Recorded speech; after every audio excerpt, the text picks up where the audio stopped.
बादशाह अकबर का दरबार अपनी शानो शौकत और अपने नवरत्नों की बुद्धिमानी के लिए पूरे हिंदुस्तान में मशहूर था। मगर उस दरबार की एक और चीज थी जो उतनी ही प्रसिद्ध थी, और वो थी दरबारियों की बीरबल से ईर्ष्या।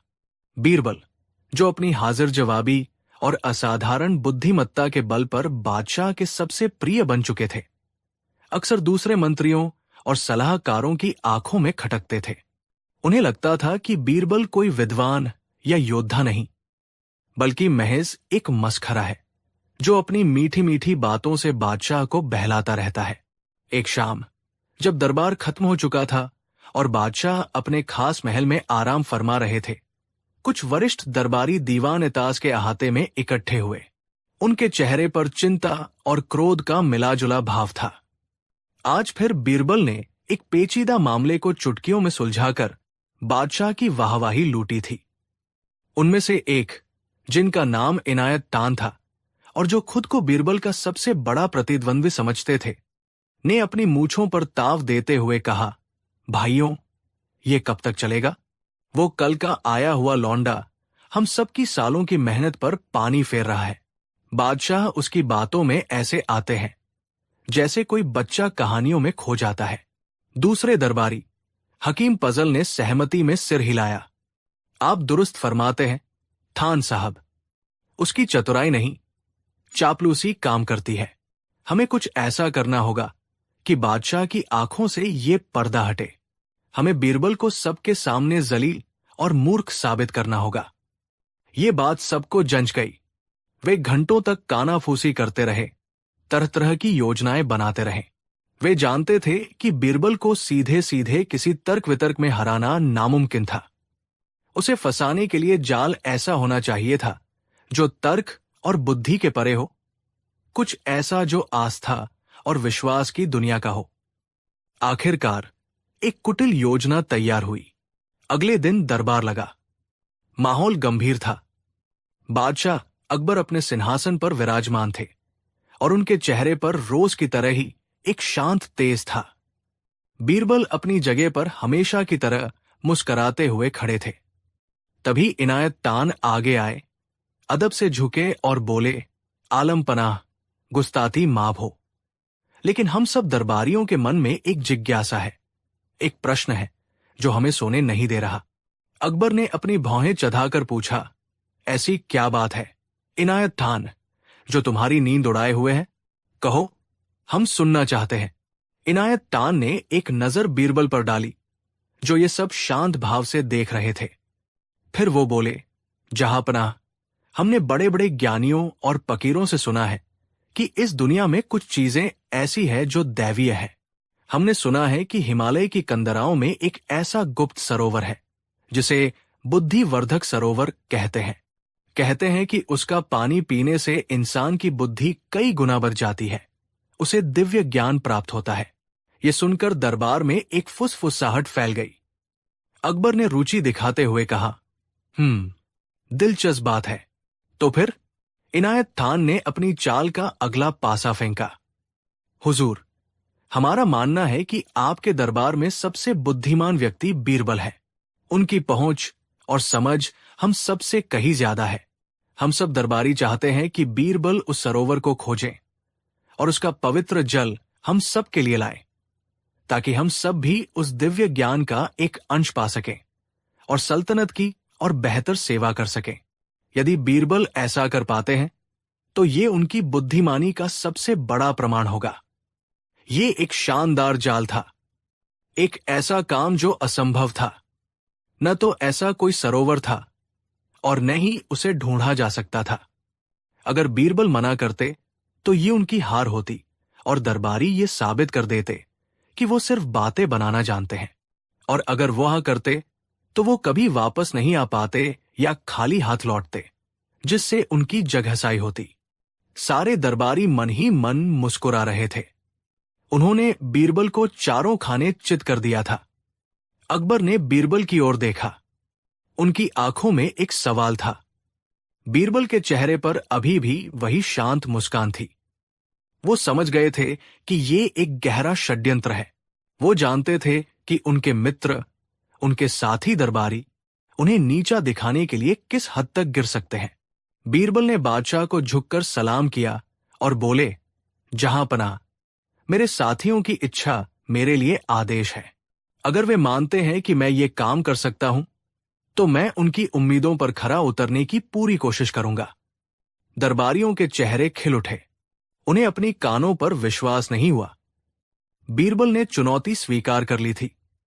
बीरबल ने आगे कहा, लेकिन जहांपनाह, ये कोई साधारण काम नहीं है। ये एक दैवीय खोज है। इसके लिए मुझे कुछ समय और कुछ शर्तों की जरूरत होगी। कहो बीरबल, तुम्हें क्या चाहिए? अकबर ने पूछा। मुझे इस पवित्र खोज के लिए 2 महीने का समय चाहिए। इन 2 महीनों में मैं दरबार से अनुपस्थित रहूंगा। और मेरी दूसरी शर्त यह है कि जो दरबारी उस सरोवर का जल पीना चाहते हैं, वे अपना नाम एक सूची में दर्ज कराएं और उस पर अपने दस्तखत करें, क्योंकि ये पवित्र जल केवल उन्हीं के लिए लाया जाएगा जो सच्चे मन से इसकी इच्छा रखते हैं।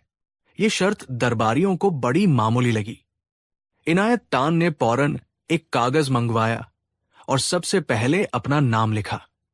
उसके बाद एक एक करके उन सभी दरबारियों ने जो इस षड्यंत्र में शामिल थे अपने नाम उस सूची में लिख दिए। वे सोच रहे थे कि बीरबल अपनी ही कब्र खोद रहा है। सूची तैयार होने के बाद बीरबल ने उसे अदब से लिया, बादशाह को सलाम किया और दरबार से चले गए। अगले दिन से बीरबल दरबार में नहीं दिखे। दिन हफ्तों में बदले और हफ्ता महीने में। दरबारी हर रोज जश्न मनाते।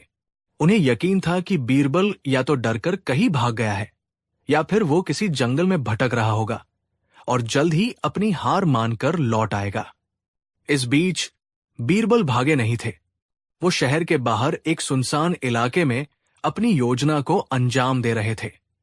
उन्होंने कुछ भरोसेमंद मजदूरों को काम पर लगाया और एक बड़े से खाली मैदान में एक विशाल गड्ढा खुदवाया। फिर उन्होंने पास की नदी से नहर खुदवाकर उस गड्ढे को पानी से भर दिया। उसके चारों ओर पेड़ पौधे लगवाए, सुंदर पत्थर रखवाए और उसे एक रहस्यमयी सरोवर का रूप दे दिया। बस एक बात थी, उस सरोवर का पानी साफ नहीं था, बल्कि कीचड़ और मिट्टी से भरा हुआ गंदला था। पूरे 2 महीने बीत गए। दरबारियों को अब पूरा यकीन हो गया था कि बीरबल नहीं लौटेगा। इनायत तान तो बादशाह के पास जाकर ये भी कहने लगे थे कि अब बीरबल की जगह किसी और योग्य व्यक्ति को नियुक्त कर देना चाहिए। ठीक 2 महीने पूरे होने के अगले ही दिन, जब दरबार लगा हुआ था, बीरबल वहां पहुंचे। उनके कपड़े यात्रा की धूल से सने थे। चेहरा थका हुआ लग रहा था, लेकिन आंखों में एक अनोखी चमक थी। उन्हें देखकर दरबारियों के तो होश ही उड़ गए। उनके चेहरे का रंग फीका पड़ गया। बीरबल, तुम आ गए। अकबर ने आश्चर्य और खुशी से कहा, क्या तुम अपनी खोज में सफल हुए? बीरबल ने मुस्कुराकर सिर झुकाया। जी जहांपनाह, आपकी दुआओं और अल्लाह के करम से मैंने उस बुद्धिवर्धक सरोवर को खोज निकाला है। मैं उसका जल तो नहीं ला सका, क्योंकि उस सरोवर की देवी ने कहा कि ये जल यात्रा में अपनी शक्ति खो देता है। इसलिए हमें सरोवर तक स्वयं चलकर जाना होगा। दरबार में सनसनी फैल गई। इनायत खान और उनके साथी अविश्वास से एक दूसरे को देखने लगे। क्या सच में ऐसा कोई सरोवर है? बीरबल ने आगे कहा, लेकिन उस सरोवर की एक बहुत ही टास और कड़ी शर्त है। क्या शर्त? बादशाह ने पूछा। बीरबल ने गंभीर चेहरा बनाकर कहा, सरोवर की देवी ने कहा है कि इस सरोवर में केवल वही व्यक्ति डुबकी लगा सकता है जो मन, वचन और कर्म से पूरी तरह शुद्ध हो। यानी जिस व्यक्ति ने अपने जीवन में कभी किसी से ईर्ष्या न की हो, किसी के खिलाफ कोई षड्यंत्र न रचा हो, किसी का बुरा न चाहा हो और जिसका दिल पूरी तरह साफ हो।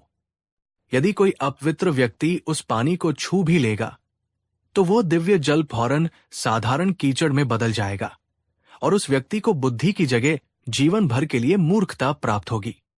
ये सुनकर दरबारियों के गले सूख गए। ये कैसी शर्त थी? बीरबल ने वो सूची निकाली जिस पर दरबारियों ने दस्तखत किए थे। ये रही उन महानुभावों की सूची जो इस पवित्र जल को ग्रहण करना चाहते हैं। कल सुबह सूरज उगने से पहले हम सब शहर के बाहर उस सरोवर पर चलेंगे। बादशाह सलामत भी हमारे साथ चलेंगे ताकि वो इस चमत्कार के साक्षी बन सके। अब दरबारी बुरी तरह फंस चुके थे। वे पीछे नहीं हट सकते थे, क्योंकि ऐसा करने का मतलब होता ये स्वीकार करना कि वे ईर्ष्यालु और षड्यंत्रकारी हैं, और अगर वे आगे बढ़ते तो उनकी पोल खुलने का डर था। उन्हें लगा कि शायद बीरबल झूठ बोल रहा है, लेकिन अब उनके पास कोई चारा नहीं था। अगली सुबह पौ फटने से पहले बादशाह अकबर, बीरबल और सूची में शामिल सभी दरबारी शहर के बाहर उस नवनिर्मित सरोवर के पास पहुंचे। हल्की धुंध और शांत वातावरण ने जगह को और भी रहस्यमयी बना दिया था। बीरबल सरोवर के किनारे खड़े हो गए और बोले, तो देवियों और सज्जनों, ये है बुद्धिवर्धक सरोवर। अब आप में से कौन है वो पहला शुद्ध हृदय व्यक्ति जो इसमें डुबकी लगाकर अपने ज्ञान को बढ़ाना चाहेगा? सब चुप हो गए। कोई भी पहला कदम उठाने की हिम्मत नहीं कर पा रहा था। सबकी नजरें इनायत खान पर थी, क्योंकि इस योजना के मुखिया वही थे। इनायत खान का चेहरा पीला पड़ चुका था। वो मन ही मन बीरबल को कोस रहे थे, लेकिन बादशाह के सामने अपनी इज्जत बचाने के लिए उन्हें कुछ तो करना ही था। उन्होंने सोचा, ये बीरबल की कोई चाल है। यहां कोई दिव्य जल नहीं, बस सादा पानी है। मैं डुबकी लगा लेता हूं, कुछ नहीं होगा। बाद में कह दूंगा कि मुझे दिव्य ज्ञान का अनुभव हो रहा है। ये सोचकर उन्होंने एक लंबी सांस ली और जोर से कहा, मैं डुबकी लगाऊंगा। मेरा जीवन एक खुली किताब है। मैंने आज तक किसी का बुरा नहीं चाहा। ये कहकर वो कपड़े उतारकर सरोवर की ओर बढ़े। जैसे ही उन्होंने पानी में पहला कदम रखा, उनके पैर घुटनों तक कीचड़ में धंस गए। पानी बेहद गंदा और बदबूदार था, लेकिन अब वो पीछे नहीं हट सकते थे। उन्होंने नाक मुंह सिकोड़ते हुए डुबकी लगाई। जब वो बाहर निकले तो उनका पूरा शरीर काले चिपचिपे कीचड़ से सना हुआ था। बालों से गंदा पानी टपक रहा था और वो किसी दैत्य की तरह दिख रहे थे। अकबर ने बड़ी मुश्किल से अपनी हंसी रोकी और पूछा, क्यों इनायत खान, कैसा महसूस हो रहा है? बुद्धि में कुछ बढ़ोतरी हुई? इनायत खान कांपती आवाज में बोले, जी जहांपनाह, अद्भुत। मुझे ब्रह्मांड के रहस्य नजर आ रहे हैं। वो और झूठ बोलते इससे पहले कीचड़ का एक टुकड़ा उनके मुंह में चला गया और वो खांसने लगे। अब दूसरे दरबारियों की बारी थी। वे सब समझ चुके थे कि ये एक जाल है, लेकिन अब कोई चारा नहीं था। एक एक करके हर दरबारी को उस गंदे कीचड़ भरे सरोवर में डुबकी लगानी पड़ी। हर कोई बाहर निकलता तो कीचड़ में लिथड़ा होता और झूठा दम भरता कि उसे ज्ञान प्राप्त हो गया है। दृश्य बड़ा ही हास्यास्पद था। सल्तनत के बड़े बड़े मंत्री और सलाहकार कीचड़ में सने बंदरों की तरह लग रहे थे। जब सूची का आखिरी नाम भी पुकार लिया गया तो बादशाह अकबर से रहा नहीं गया। वो जोर जोर से हंसने लगे। उनका अट्टहास पूरी घाटी में गूंज गया। उन्हें हंसता देख बीरबल भी मुस्कुरा दिए। अकबर ने दरबारियों की ओर देखते हुए कहा, वाह, आज मेरे दरबार में ज्ञान की गंगा बह रही है। मेरे सभी दरबारी इतने ज्ञानी हो गए हैं कि उनकी सूरत ही बदल गई है। अब दरबारियों को समझते देर न लगी कि उनके साथ क्या हुआ है। उनके चेहरे शर्म से लाल हो गए। वे नजरें झुकाए खड़े थे। तभी बीरबल आगे आए और बोले, जहांपनाह, इस दुनिया में बुद्धि बढ़ाने वाला कोई जादुई सरोवर नहीं होता। बुद्धि और ज्ञान शुद्ध मन, अच्छी नीयत और सीखने की ललक से आते हैं, न कि किसी से ईर्ष्या करने या किसी को नीचा दिखाने से। मेरे इन साथियों ने मेरे लिए एक जाल बुना था। मैंने बस उसी जाल में उन्हें उनकी अपनी सच्चाई का आईना दिखा दिया। बीरबल ने आगे कहा, यह सरोवर बुद्धिवर्धक नहीं, बल्कि अहंकार नाशक सरोवर है। इसने यह साबित कर दिया कि जब इंसान ईर्ष्या और घमंड में अंधा हो जाता है तो वो खुद ही अपनी मूर्खता के कीचड़ में डुबकी लगा लेता है। ये सुनकर सभी दरबारियों का सिर शर्म से और झुक गया। वे कीचड़ में सने हुए थे। अपमानित महसूस कर रहे थे। लेकिन आज उन्हें एक ऐसा सबक मिला था जिसे वे जीवन भर नहीं भूल सकते थे। उन्होंने बीरबल की बुद्धिमानी का लोहा मान लिया। बादशाह अकबर ने बीरबल की पीठ थपथपाई और कहा, शाबाश बीरबल, तुमने एक बार फिर साबित कर दिया कि सच्ची बुद्धिमानी तलवार से नहीं, दिमाग से चलती है। तुमने न सिर्फ इन सबको सबक सिखाया, बल्कि ये भी बता दिया कि दूसरों के लिए गड्ढा खोदने वाला अक्सर खुद ही उसमें गिरता है। उस दिन के बाद दरबारियों ने फिर कभी बीरबल से उलझने की हिम्मत नहीं की। वे समझ गए थे कि बीरबल को मूर्ख बनाने की कोशिश करने का मतलब खुद सबसे बड़ा मूर्ख बनना है। कहानी 2। एक सुबह अकबर अपने शानदार सिंहासन पर बैठे थे। दरबारियों की कतारें लगी हुई थी। हर कोई सोच रहा था कि आज फिर कोई अजीब सा सवाल या नई परीक्षा सामने आने वाली है। अकबर के चेहरे पर हल्की सी मुस्कान थी, लेकिन उनकी आंखों में कुछ खोजने की चाह दिख रही थी। उन्होंने अचानक दरबार को शांत कराते हुए कहा, आज मैं आप सब से एक सवाल पूछना चाहता हूं। सभी दरबारी एक दूसरे की तरफ देखने लगे। सवाल और जवाब का खेल अकबर को बहुत प्रिय था और दरबारियों के लिए यह अक्सर मुसीबत भी बन जाता था। अकबर ने गंभीर स्वर में कहा, मुझे बताइए, ऐसा कौन सा काम है जो हर कोई करता है लेकिन कोई मानता नहीं? सवाल सुनते ही दरबारियों के माथे पर पसीना आ गया। कुछ सोचने लगे। शायद खाना, शायद सोना, शायद झूठ बोलना।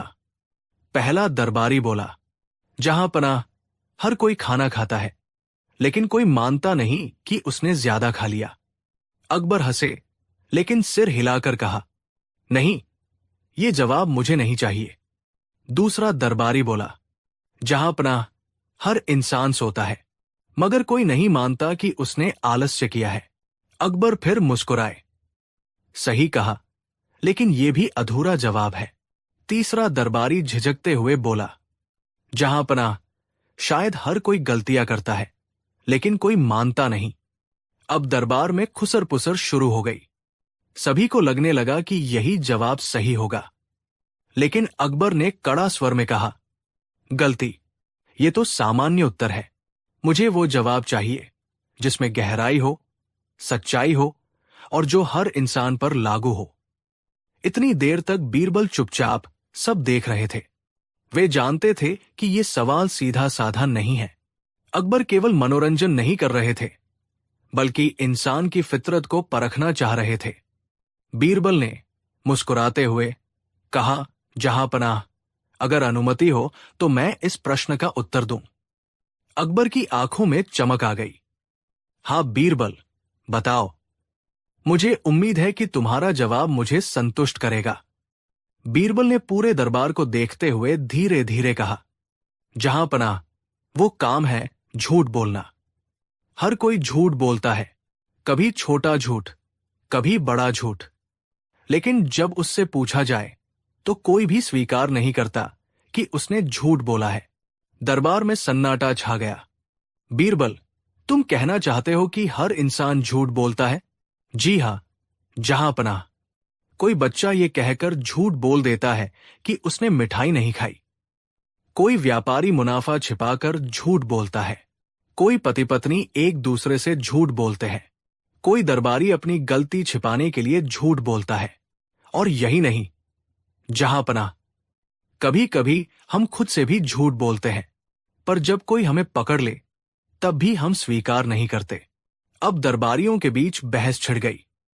कुछ कहने लगे, नहीं, मैं झूठ नहीं बोलता, तो कुछ हंसकर कहने लगे, बीरबल सही कह रहा है। तो क्या यह सच है कि मैं भी झूठ बोलता हूं? दरबारियों ने एकदम से चुप्पी साध ली। कोई इतना साहस नहीं कर पा रहा था। जहां पनाह, आप भी इंसान हैं और इंसान होने के नाते कभी न कभी झूठ बोलना स्वाभाविक है। लेकिन फर्क यह है कि झूठ छोटा हो या बड़ा, वो हमारे चरित्र की सच्चाई को दिखा देता है। अकबर थोड़े खिन्न हुए। उन्होंने बीरबल को परखने के लिए एक चाल चली। अगर यह सच है कि हर कोई झूठ बोलता है तो तुम ये सिद्ध करके दिखाओ। बीरबल मुस्कुराए, ठीक है जहांपनाह, मैं कल ही इसका प्रमाण प्रस्तुत करूंगा। अगले दिन बीरबल ने दरबार में एक अनोखी योजना बनाई। उन्होंने दरबारियों और नगरवासियों से कहा, जहांपनाह ने आदेश दिया है कि कल दरबार में सब लोग एक एक दूध का घड़ा लेकर आए और उसे इस बड़े हौज में डाल दे। लोगों ने सोचा, अगर सब दूध डालेंगे तो मैं पानी डाल दूं तो कौन देखेगा। हर किसी ने मन ही मन एक छोटा झूठ बोला, बस मैं ही तो कर रहा हूं, बाकी सब दूध डाल देंगे। अगले दिन दरबार में वो हौज भरा हुआ था, लेकिन उसमें दूध नहीं बल्कि पानी ही पानी था। ये क्या? सबने दूध डालने का वादा किया था, फिर ये पानी कैसे आया? जहांपनाह, यही मेरा प्रमाण है। हर किसी ने अपने आप से झूठ बोला। किसी ने सोचा, अगर मैं पानी डाल दूं तो फर्क नहीं पड़ेगा। लेकिन जब सबने यही झूठ बोला तो नतीजा आपके सामने है। पूरा दरबार चुप हो गया। किसी के पास कोई तर्क नहीं था। बीरबल, तुमने फिर सिद्ध कर दिया कि तुम्हारी बुद्धि अद्भुत है। वास्तव में झूठ वह काम है जो हर कोई करता है, लेकिन कोई मानता नहीं। दोस्तों, इस कहानी से हमें यही सीख मिलती है। हम सब कभी न कभी झूठ बोलते हैं, कभी किसी और से, कभी अपने आप से। लेकिन सच्चाई यह है कि झूठ छिपता नहीं, उसका असर जरूर दिखाई देता है। तो क्यों ना हम सच बोलने की आदत डालें? क्योंकि सच बोलने से हमें डरना नहीं पड़ता। अब मैं आपसे एक सवाल पूछता हूं, आपके हिसाब से क्या झूठ बोलना कभी सही हो सकता है? जैसे किसी की जान बचाने के लिए या किसी को दुख से बचाने के लिए? मुझे कमेंट में जरूर बताइए। कहानी 3। शहंशाह जलालुद्दीन मोहम्मद अकबर मुतलिया सल्तनत के वो आला मथाम शासक थे जिनका रुतबा दुनिया भर में माना जाता था। उनकी सल्तनत दूर दूर तक फैली थी, खजाने भरे हुए थे और उनके एक इशारे पर लाखों की फौज जान देने को तैयार रहती थी। अकबर एक दूरदर्शी, न्यायप्रिय और कला प्रेमी बादशाह थे, लेकिन इन सब गंभीर गुणों के बीच उनके अंदर एक बच्चा भी छुपा था जो कभी कभी ऐसी अजीबोगरीब ख्वाहिशें कर बैठता था कि पूरा दरबार चक्कर में पड़ जाता था। ये उन दिनों की बात है जब मौसम बेहद सुहाना था। हल्की हल्की पुरवाई चल रही थी और आसमान में रुई के गोलों जैसे बादल तैर रहे थे। अकबर अपने शाही बाग आरामगाह में टहल रहे थे। उनके साथ उनके सबसे भरोसेमंद और हाजिर जवाब सलाहकार बीरबल भी थे। चारों तरफ खुशबूदार फूलों की महक थी, पव्वारे संगीत बिखेर रहे थे और पक्षियों का कलरव मन को मोह रहा था। ऐसे खुशनुमा माहौल में बादशाह का मन भी बच्चों की तरह चंचल हो उठा। वो अचानक रुक गए, आसमान की ओर देखा और एक गहरी सांस लेकर बोले, बीरबल, आज हमारा मन कुछ तूफानी करने का कर रहा है। बीरबल ने मुस्कुराकर कहा, जरूर जहांपनाह, हुक्म कीजिए। क्या किसी पड़ोसी मुल्क पर चढ़ाई करनी है या कोई नया तिला पता करना है? अकबर हंस पड़े, नहीं बीरबल, लड़ा इस गड़े से तो हमारा मन ऊब चुका है। हम आज कुछ ऐसा करना चाहते हैं जो आज से पहले किसी बादशाह ने न किया हो, न सोचा हो। बीरबल ने उत्सुकता से पूछा, ऐसी क्या ख्वाहिश है आलमपना? अकबर ने अपनी आंखों में एक शरारती चमक के साथ कहा, बीरबल, हमारी 3 ख्वाहिशें हैं और तुम्हें ये तीनों ख्वाहिशें एक ही दिन में सूरज ढलने से पहले पूरी करनी होंगी। बीरबल ने सिर झुकाकर कहा, आप हुक्म करें जहांपनाह, कोशिश पूरी रहेगी। तो सुनो, अकबर ने अपनी उंगलियों पर गिनते हुए कहा, हमारी पहली ख्वाहिश है कि हम एक ऐसा बिस्तर चाहते हैं जो न जमीन पर हो न आसमान में। बीरबल ने सिर खुजलाया। ये कैसी पहेली थी? बिस्तर या तो जमीन पर होता है या फिर उसे लटकाया जा सकता है, जो एक तरह से आसमान का ही प्रतीक है। अकबर ने अपनी दूसरी ख्वाहिश बताई, हमारी दूसरी ख्वाहिश है कि आज दोपहर के खाने में हम धूप खाना चाहते हैं। अब तो बीरबल का सिर चकरा गया। धूप? कोई धूप कैसे खा सकता है? यह तो सरासर नामुमकिन बात थी। अकबर अपनी तीसरी और आखिरी ख्वाहिश पर आए, जो सबसे ज्यादा अजीब थी। और हमारी तीसरी ख्वाहिश है बीरबल कि आज शाम हम पूरे आगरा शहर को एक ही बर्तन में देखना चाहते हैं। बीरबल एक पल के लिए सन्न रह गए। न जमीन पर न आसमान में बिस्तर, खाने में धूप और एक बर्तन में पूरा आगरा। ये किसी बादशाह की ख्वाहिशें थी या किसी संकी जादूगर की पहेलियां? अकबर ने बीरबल के चेहरे पर हवाइयां उड़ते देखकर मजे लिए। क्यों बीरबल, क्या हुआ? क्या तुम्हारे चतुर दिमाग ने भी आज जवाब दे दिया? अगर तुम हमारी ये 3 ख्वाहिशें पूरी नहीं कर पाए तो मान लेना कि तुम जैसा कहते हो उतने बुद्धिमान नहीं हो। दरबार के दूसरे मंत्री और दरबारी जो दूर से ये नजारा देख रहे थे, मन ही मन बड़े न्युश हुए। उन्हें लगा कि आज तो बीरबल बुरी तरह फंसे हैं। ये एक ऐसा जाल था जिससे निकलना नामुमकिन था। लेकिन बीरबल के चेहरे पर चिंता की लकीरें जल्द ही एक रहस्यमयी मुस्कान में बदल गई। उन्होंने बादशाह को अदब से सलाम किया और कहा, आलम पनाह, आपकी हर ख्वाहिश सर आंखों पर। बस मुझे कुछ घंटों की मोहलत और कुछ इंतजाम करने की इजाजत दीजिए। वादा रहा, सूरज ढलने से पहले आपकी तीनों ख्वाहिशें पूरी होंगी। अकबर को अपनी कानों पर यकीन नहीं हुआ। बीरबल ने चुनौती स्वीकार कर ली थी। उन्होंने कहा, ठीक है बीरबल, जाओ और अपना कमाल दिखाओ, हमें इंतजार रहेगा। बीरबल वहां से सीधे अपने घर गए और अपनी योजना पर काम करना शुरू कर दिया। सबसे पहले उन्होंने पहली ख्वाहिश को पूरा करने का बीड़ा उठाया। उन्होंने कुछ मजबूत बढ़ियों को बुलाया और उन्हें एक बड़ी सी मजबूत चारपाई बनाने का हुक्म दिया। लेकिन ये कोई आम चारपाई नहीं थी। बीरबल ने उन्हें कुछ खास निर्देश दिए।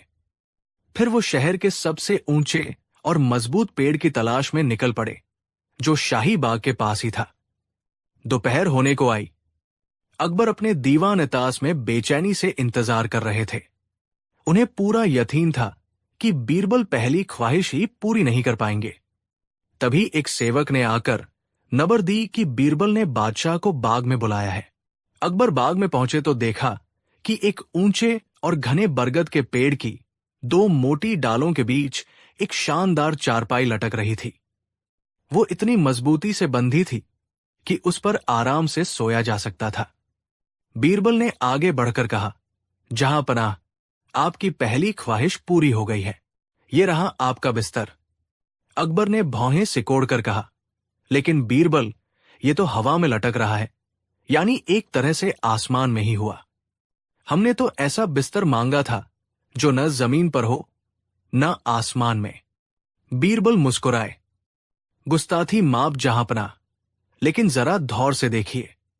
ये बिस्तर जमीन से तो कई फुट ऊपर है, इसलिए ये जमीन पर नहीं है, और आसमान तो मीलों ऊपर है। ये बिस्तर तो बस पेड़ की डालों से बंधा है, तो ये आसमान में भी नहीं है। ये तो ठीक बीच में है, न जमीन पर न आसमान में। अकबर बीरबल के तर्क के आगे निरुत्तर हो गए। बात तो बिल्कुल सही थी। उन्होंने एक ऐसी पहेली बुझी थी जिसका शाब्दिक अर्थ निकालना नामुमकिन था, लेकिन बीरबल ने अपनी चतुराई से उसका एक व्यावहारिक और सटीक हल निकाल लिया था। अकबर उस चारपाई पर बैठे उसे मजबूत पाया और मन ही मन बीरबल की दाद दिए बिना न रह सके। ठीक है बीरबल, हम मानते हैं, पहली ख्वाहिश तो तुमने बड़ी चतुराई से पूरी कर दी, लेकिन अब दोपहर हो चुकी है और हमें जोरों की भूख लगी है। लाओ हमारी दूसरी ख्वाहिश पूरी करो। हमें धूप खानी है। दरबारियों को लगा कि अब बीरबल जरूर पकड़े जाएंगे। बीरबल ने कहा, आलम पनाह, खाना बिल्कुल तैयार है, बस आप मेरे साथ रसोई घर तक चलने की जहमत करें। अकबर और सारे दरबारी बीरबल के पीछे पीछे शाही रसोई घर में पहुंचे। वहां तरह तरह के लजीज पकवानों की खुशबू फैली हुई थी, लेकिन अकबर की नजरें तो धूप को ढूंढ रही थी। बीरबल उन्हें रसोई के एक खास हिस्से में ले गए, जहां एक बड़ी सी लोहे की जाली पर पापड़ सेके जा रहे थे। बीरबल ने एक गर्मागर्म, कस्ता और कुरकुरा पापड़ उठाया और उसे एक शाही तश्तरी में रखकर अकबर के सामने पेश किया। लीजिए जहांपनाह, धूप हाजिर है। अकबर हैरान रह गए। ये क्या मजाक है बीरबल, ये तो पापड़ है, हमने तुमसे धूप मांगी थी। बीरबल ने सिर झुकाकर कहा, आलम पनाह, हमारी भाषा में पापड़ को धूप में सुखाकर ही बनाया जाता है। इसे बनाने की पूरी प्रक्रिया धूप पर ही निर्भर करती है। इसीलिए कई जगहों पर इसे मजाक में धूप अभी कहते हैं। ये धूप का ही एक स्वादिष्ट और खाने योग्य रूप है। आपने खाने के लिए धूप मांगी थी। ये रही वो धूप जिसे खाया जा सकता है। ये सुनकर अकबर ठहाका मारकर हंस पड़े। बीरबल ने एक बार फिर अपनी वाकपटुता और हाजिर जवाबी से एक नामुमकिन लगने वाली ख्वाहिश को मजेदार तरीके से पूरा कर दिया था। उन्होंने वो पापड़ खाया जो वाकई बड़ा स्वादिष्ट था। वाह बीरबल, वाह! मान गए तुम्हारी अक्ल को। तुमने हमारी दूसरी ख्वाहिश भी पूरी कर दी। लेकिन अब शाम होने वाली है और हमारी सबसे मुश्किल ख्वाहिश अभी बाकी है। हमें पूरा आगरा शहर एक ही बर्तन में देखना है। इसके लिए तुम क्या करोगे? क्या पूरे शहर को उठाकर किसी घड़े में डाल दोगे? अकबर ने मजाक उड़ाते हुए कहा। दरबारी भी आपस में कानाफूसी करने लगे। ये तो हो ही नहीं सकता। बीरबल अब जरूर हार मानेंगे। बीरबल ने शांत भाव से कहा, जहां पनाह, इसका भी इंतजाम हो गया है। बस आप शाम को महल की सबसे ऊंची छत पर तशरीफ लाएं। सूरज ढलने लगा और आसमान में सिंदूरी रंग बिखर गया। अकबर और उनके सारे दरबारी महल की छत पर जमा हो गए। वहां बीचों बीच एक बड़ा सा चौड़े मुंह वाला पीतल का परात रखा हुआ था जो पानी से लबालब भरा था। अकबर ने पूछा, ये क्या है बीरबल? क्या तुम इस पानी में पूरा आगरा दिखाने वाले हो? बस कुछ पल और जहां पनाह, बीरबल ने कहा और शहर के कोतवाल को एक इशारा किया। इशारा मिलते ही पूरे आगरा शहर में मशालें, चिराट और दिए जलाने का हुक्म दे दिया गया। धीरे धीरे जैसे जैसे अंधेरा गहराता गया, पूरा आगरा शहर हजारों लाखों टिमटिमाते दियों और मशालों की रोशनी से जगमगा उठा। सिले की दीवारें, मीनारे, हवेलियों की छतें, बाजारों की गलियां, सब कुछ रोशनी में नहा गया। अब बीरबल अकबर को उस पानी से भरे परात के पास ले गए। आलम पनाह, अब जरा इस बर्तन में देखिए। अकबर ने जब उस शांत पानी में झांका तो वो हैरान रह गए। उस पानी में पूरे जगमगाते आगरा शहर का प्रतिबिंब, उसका अक्स साफ साफ दिखाई दे रहा था। हजारों टिमटिमाते दिए ऐसे लग रहे थे जैसे आसमान के सारे तारे उस एक बर्तन में उतर आए हों। वो नजारा इतना खूबसूरत और जादुई था कि अकबर बस देखते ही रह गए। पूरा आगरा शहर अपनी सारी शानो शौकत और रोशनी के साथ सचमुच एक ही बर्तन में सिमट आया था। अकबर ने भाव विभोर होकर बीरबल की पीठ थपथपाई। बीरबल, आज तुमने हमें निरुत्तर कर दिया। तुमने न सिर्फ हमारी 3 अजीबोगरीब ख्वाहिशें पूरी की, बल्कि यह भी साबित कर दिया कि दुनिया में कोई भी काम नामुमकिन नहीं होता अगर इंसान के पास तुम्हारी जैसी अक्ल और सूझबूझ हो। उन्होंने ऐलान किया, बीरबल की इस असाधारण बुद्धिमानी के लिए हम उन्हें 10,000 सोने की अशर्फिया और 5 गांवों की जागीर इनाम में देते हैं। दरबारियों के चेहरे उतर गए। वो जो बीरबल की हार का जश्न मनाने आए थे, उन्हें अब उसकी जीत का गवाह बनना पड़ रहा था।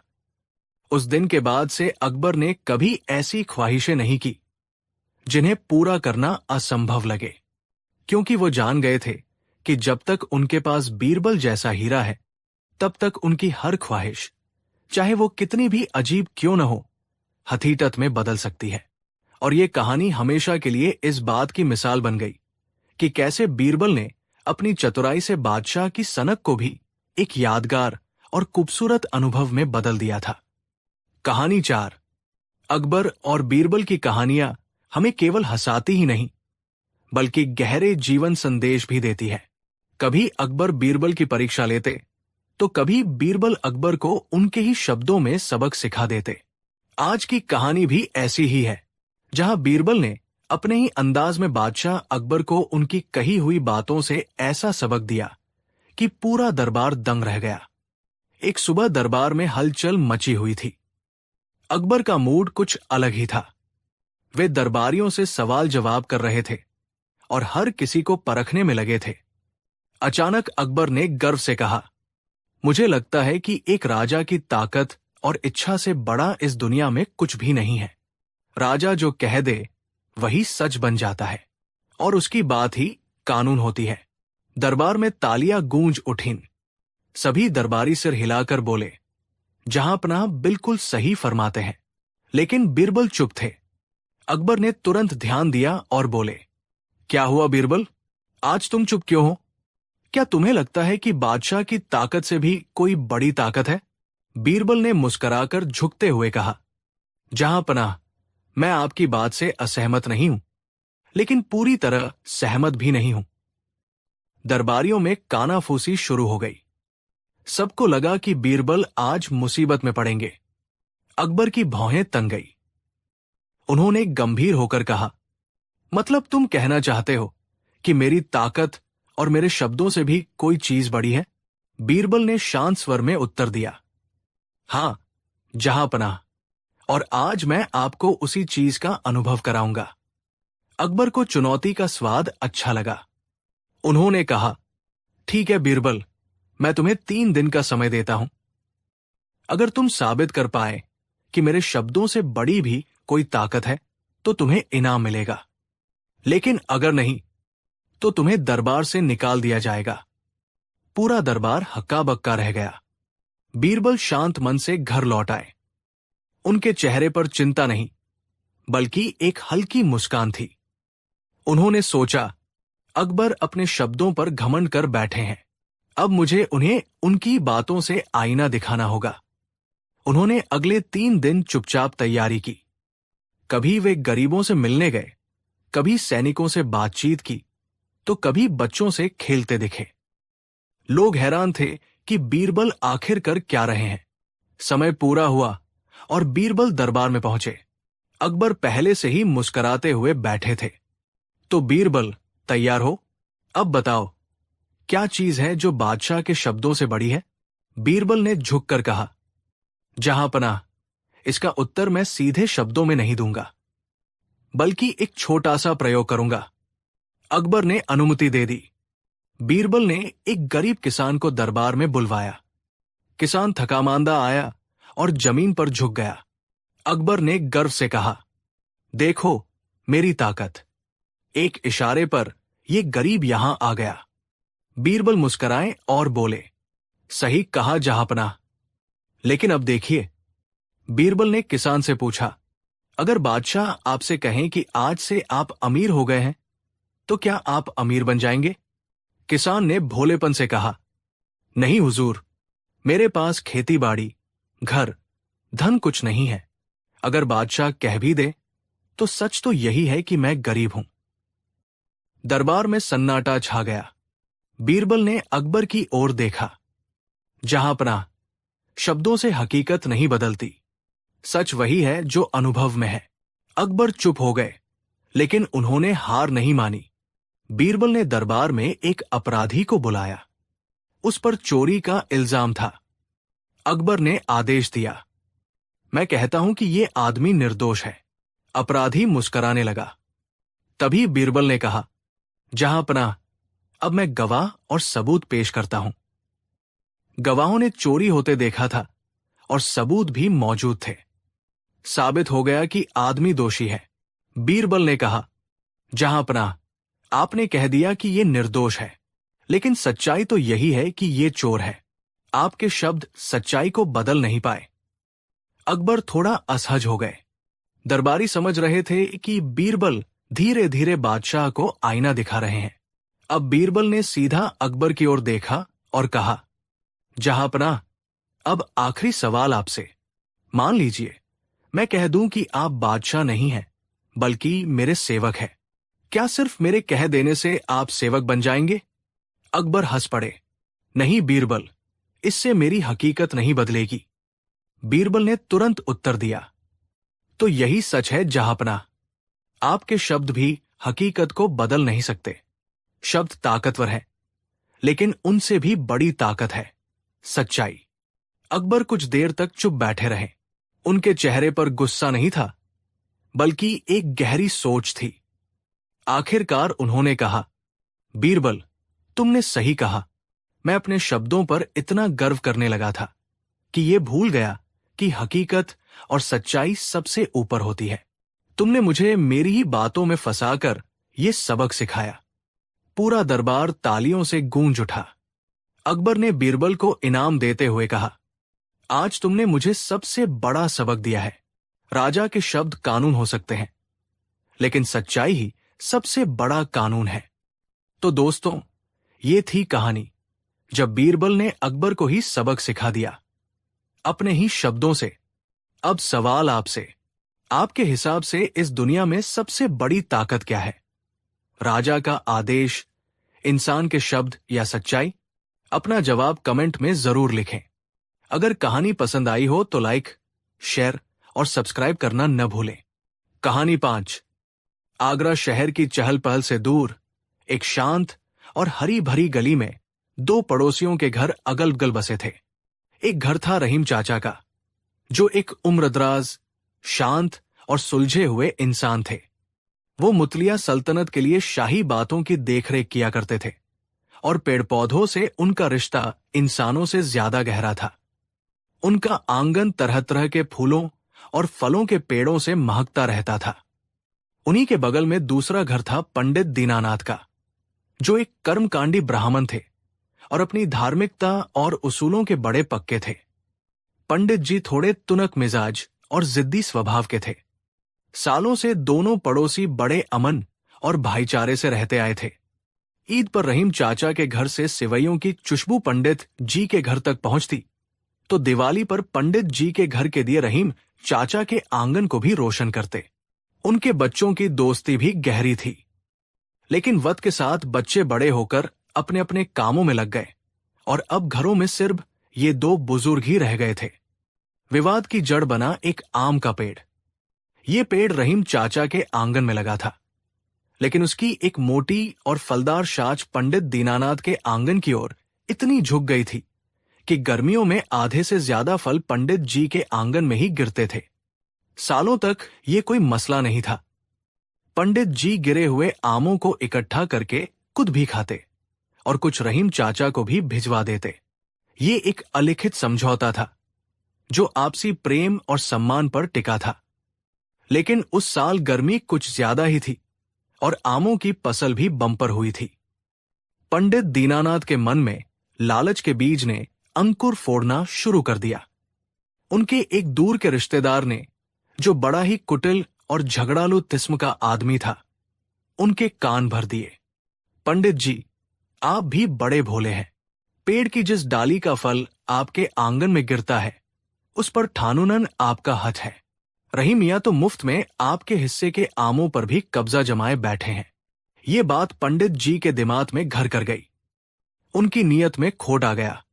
एक दिन सुबह सुबह जब रहीम चाचा अपने बात में पानी दे रहे थे, पंडित दीनानाथ अकड़कर उनके पास आए और बोले, रहीम मियां, इस साल से हमारी तरफ वाली डाली के सारे आम हमारे होंगे। तुम उन पर नजर भी मत डालना। रहीम चाचा ने हैरानी से उनकी तरफ देखा। पंडित जी, ये आप क्या कह रहे हैं? पेड़ मेरा है, जड़ें मेरे आंगन में हैं। हाँ, फल आपके आंगन में गिरते हैं तो आप भी खाते हैं और मैं भी। इसमें हथ और ठानून की बात कहां से आ गई?